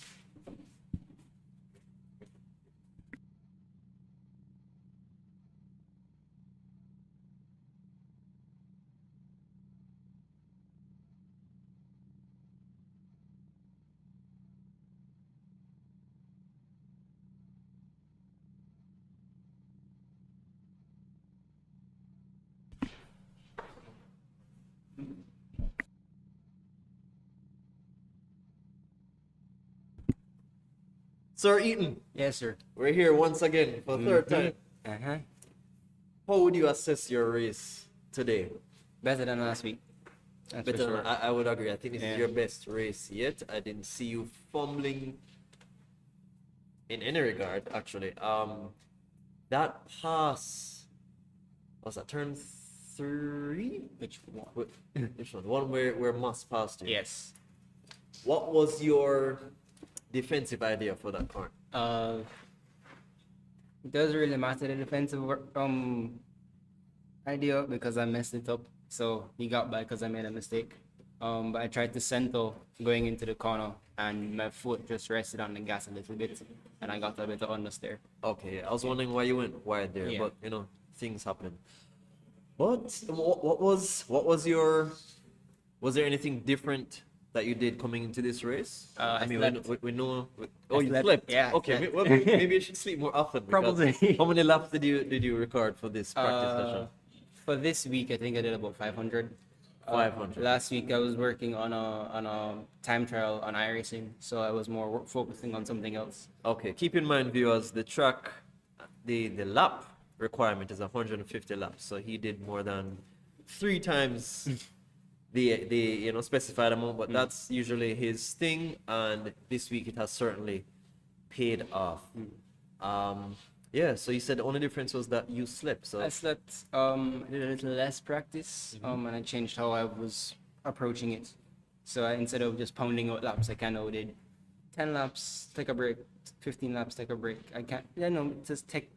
I've been pushing myself really hard lately, so I'm just trying to ease up on myself, and so I assume you'll be taking that strategy going forward, considering today's result. we'll see. I don't know the next track at all. I've done about 1 lap on it, so you might see 1,000 laps, you might see 200 laps. You don't know. I know. You're the dubbed lap king for the JSRA, so I don't know that. But I don't think there's much I can say. I mean, for today's race, as I said, I couldn't really find any instances where you were panicking or over driving. You're a lot more relaxed. I was watching your driver over there, and you seem in control of your race. So that's a big improvement. Thank you. Yeah. So I guess back at it next week again, and I wish you all the best. Thank you. All right.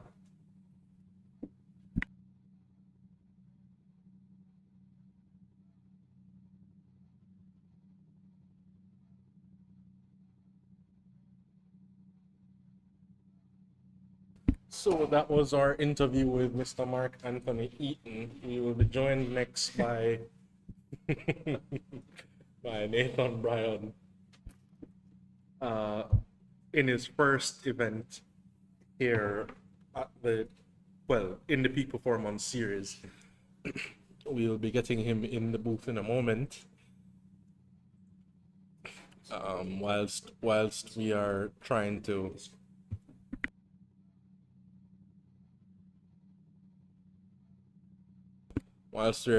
get Nathan in. As we said, we have lots more racing action to come. Did we finish listing the races that are left in the series? We have Mount Panorama next week, Donington Park 2 weeks after that, and then Barcelona and Interlagos to wrap up. Nathan Bryan should now be with us. Nathan, can you hear me? Yes, sir. Thank you for your participation in our event, and this is your first race in the Peak Performance series. Good haul of points for you. How you felt after that race? I felt pretty good because I was kind of lacking a bit of confidence because I wasn't consistently going into the 35s, and I got lucky because some people just had some unfortunate events take place in their race, so their loss and I guess my gain. Absolutely, and you did seem to capitalize on any of those advantages. Right. Sorry, Nathan, I don't think you were with us for a moment there, so could you just repeat your answer for the first question, which is how the race went? Oh, it went pretty good. I was kind of lacking a bit of confidence because of my inability to consistently go into the 35s, but I was consistent in the low 36s, which helped me to capitalize on a couple faster guys' mistakes, so it yielded a better result for me. Absolutely, and I think you took third there in the first race. Did you expect to find yourself in that position, given? I was kind of hopeful because I didn't realize Jaden pit so early, so I was like, okay, third, and then after I did my pit stop and I was in fourth, I was like starting to accept it. I was like, I'll take it. It's not a bad outcome. And then out of nowhere, he was sideways, perpendicular to the racing line. So I was like, okay, a third place. I won't complain. Absolutely, and that actually puts you in the hunt for fourth position at the moment. It's a three-horse race out in front, and then fourth position I think is fairly open at the moment, and you now seem to have stamped your claim in that fight. So do you think it is possible for you to gain and hold on to that fourth position? Nothing is impossible. It just takes a bit of commitment in practice, nailing my consistency, and eventually we'll get there. Absolutely, and I mean, this is your first race, as I mentioned. We expect to have you for the remaining, what's that, 4 rounds? I'm hoping because I have a big thing coming up in at the end of August, which might take me away for the rest of the event. So I I don't know mean, how that will go. So I mean, the last race in this series is August 19th, so we hope your event falls wow. after that. Okay, it is, but I hope to be there. Okay, It's noted, noted. And definitely planned. any tracks up ahead that you're looking forward to racing at? Mount Panorama for sure. I've done a lot of time attack attempts on that track, so I know the track pretty much like the back of my hand. So it's just to be consistent and see if I can keep up with the Mr. Massive out there. Absolutely, and that's a tall task. But good race, and good to have you here with us competing in the Peak Performance Series. And we hope to be talking to you again in the winner's circle next time out at Donington Park in 2 weeks. So thanks for joining us, Nathan. Yeah, no problem. Have a good one. Yes, that was Nathan Bryan there joining us on commentary, having a post race interview. We will be talking to Mr. Massive Kurt Moss next. And as we bring him into the chat now, we will see if we can hear him. Kurt Moss, are you with us?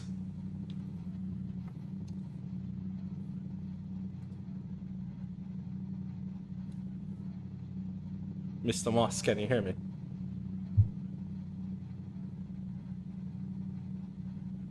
Kurt, you there?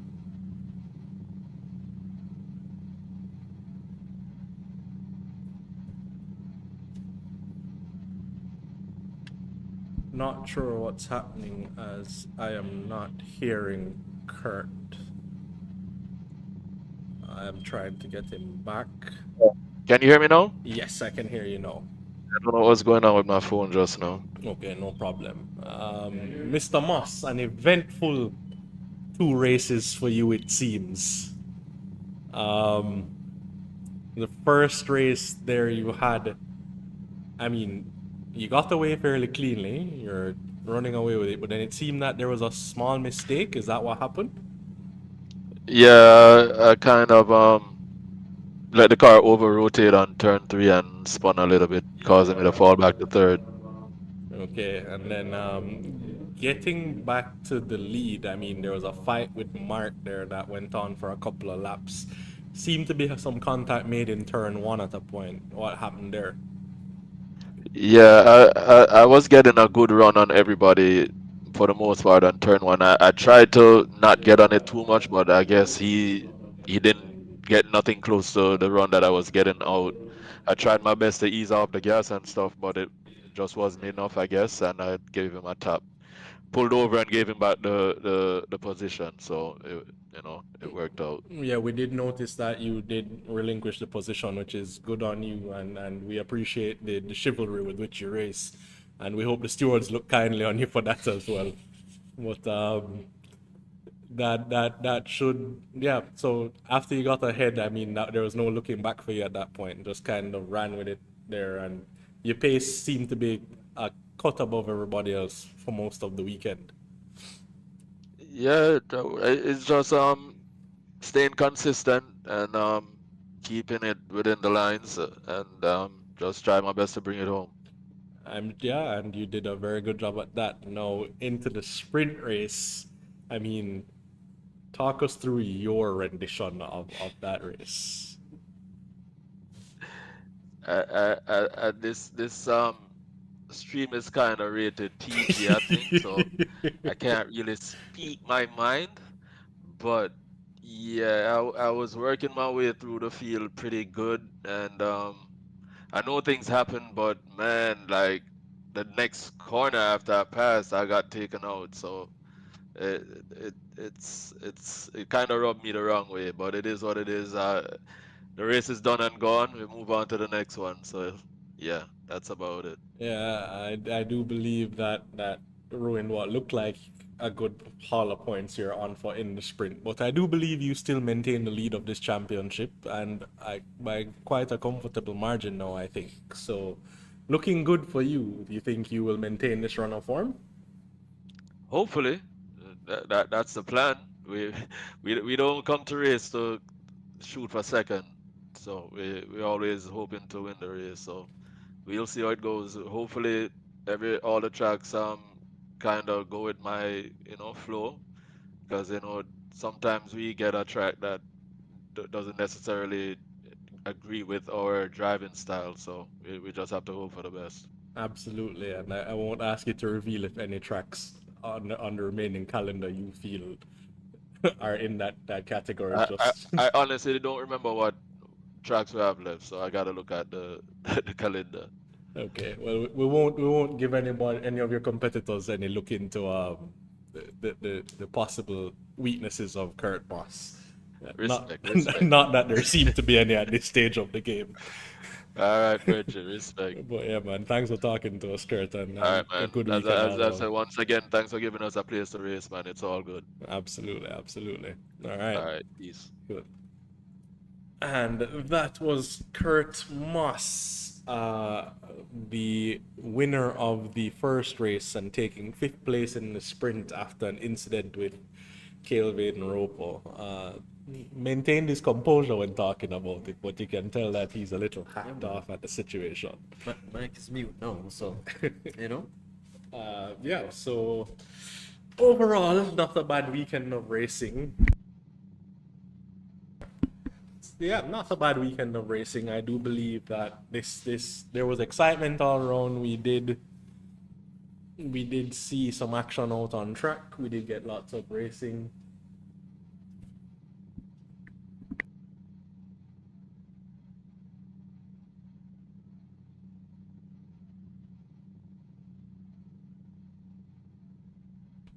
So apologies, as we do have one more interview. We will be talking to Jaden Harrison, and my co-host will be taking that interview with Jaden, who should be joining us now. Sir Jaden. Hello? Yeah, you hear me? Yep. Yes, Sir Jaden. How would you describe today's race? It seemed to be, well, in the first race at least, it seemed to be having a plethora of issues. Could you run us through that? Yeah, so I did a race simulation in the free practice and I was doing consistent 135 fours, 135 sevens. So I was pretty confident going into this race, and I went into today with the new track limits, and I just couldn't get a grip of my lines. And my braking points changed everything. I was relearning the whole track in the race. Oh, so wait, what you're saying is in practice the limits would have been different. So you practice, got in the zone with a particular way of racing, and then come race time it was different. Yeah, I just had to re-navigate through the track.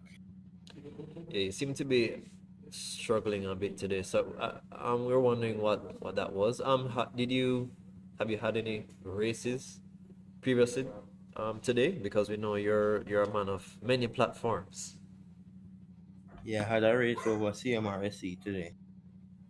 Okay, so do you think that had any effect on your concentration in today's race, or would you blame it more so on the fact that practice wasn't equal to race in terms of the limits and what you practice for? Well, as a sim racer, you practice to be able to go through different circumstances. So it's just, uh, I wouldn't say that because you have to learn to adapt to different situations. But I was driving a mid-engine car there and a front-engine car here, and it felt a bit heavier. That was probably the only difference for today. Okay, and this sprint, you seem to put on a magnificent fight there. What was your plan in the sprint? Is just all out attack? Yeah, my plan was to get ahead of everyone as quick as possible, and just try build a gap, but I just couldn't find the pace. Oh, I was a lot better, but I just couldn't find it. in the first race, we noticed that you pit quite early. Was that a strategic move, or was there something wrong with the car? Well, I was a bit slow in the first race, and Kurt was really pushing me there, so I just decided to pit so that I don't have to worry about attacking or anything. I just have clean air to try put in some lap and try to get my lines together. All right. And any specific preparations you're doing for the upcoming Bathurst Mayhem next 2 weeks? I'll do the usual race simulations and practice and stuff, but Bathurst is going to be very difficult, especially with such an oversteery car here. I feel it's going to prove very difficult for all the drivers. Yeah, we do anticipate an exciting race, but nonetheless, first half of things didn't really work out so well for you, but you came back, you're a fighter, and you brought it home. So you're still in the points, still on the podium. So I just wish you the best for next week and the remainder of this season. So continue to do well, continue to improve, learn your lessons, and become a better driver. All right, thanks for having me. All right, Jane.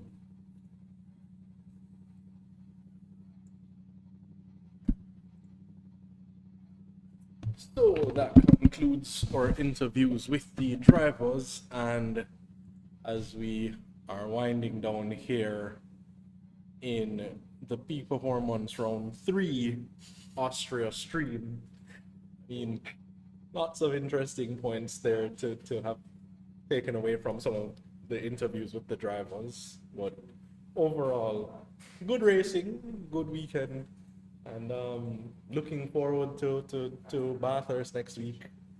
Then Donington Park, Barcelona, Interlagos. I mean, these are all tracks that lend themselves to Chaos. tight. I mean, yeah, you're not wrong, but tight, close racing, which should be, after all, the aim of this event, to put forward the best foot to show the region on a whole, what we are capable of as a sim racing. So we're having chase for pace at Bathurst. Yes. With the Panamanians, Yes. the Japanese. Yes. And what was it? Well, no, it's just those two nations for next week. I think we will eventually be joined by Venezuela, I think. But Venezuela is not yet with us for Chase of Pace. That's gonna be well, yes, the Chase of Pace race will be chaos around Bathurst with a full grid of drivers once more. And a very wide car, yeah. And a very wide car. So yeah, if you want action, this is where you find it. Tune in with us again in the coming weeks for all your racing action. And thank you once more for joining us. My name is Chad Dillon, and I have been half of the hosting with the mosting. Well, 3/4 of the hosting with the mosting, I would say. Oh, Lord. But yes, Sir Chad, always a pleasure. Wonderful job, as usual, as always. And I'm about to, I don't know, can we show them what's going on here? I mean, that is your prerogative. Yes, so while y'all go to sleep, I'm going to be enjoying those. Absolutely. All right. Thanks for joining us once more, folks. And we will see you next time.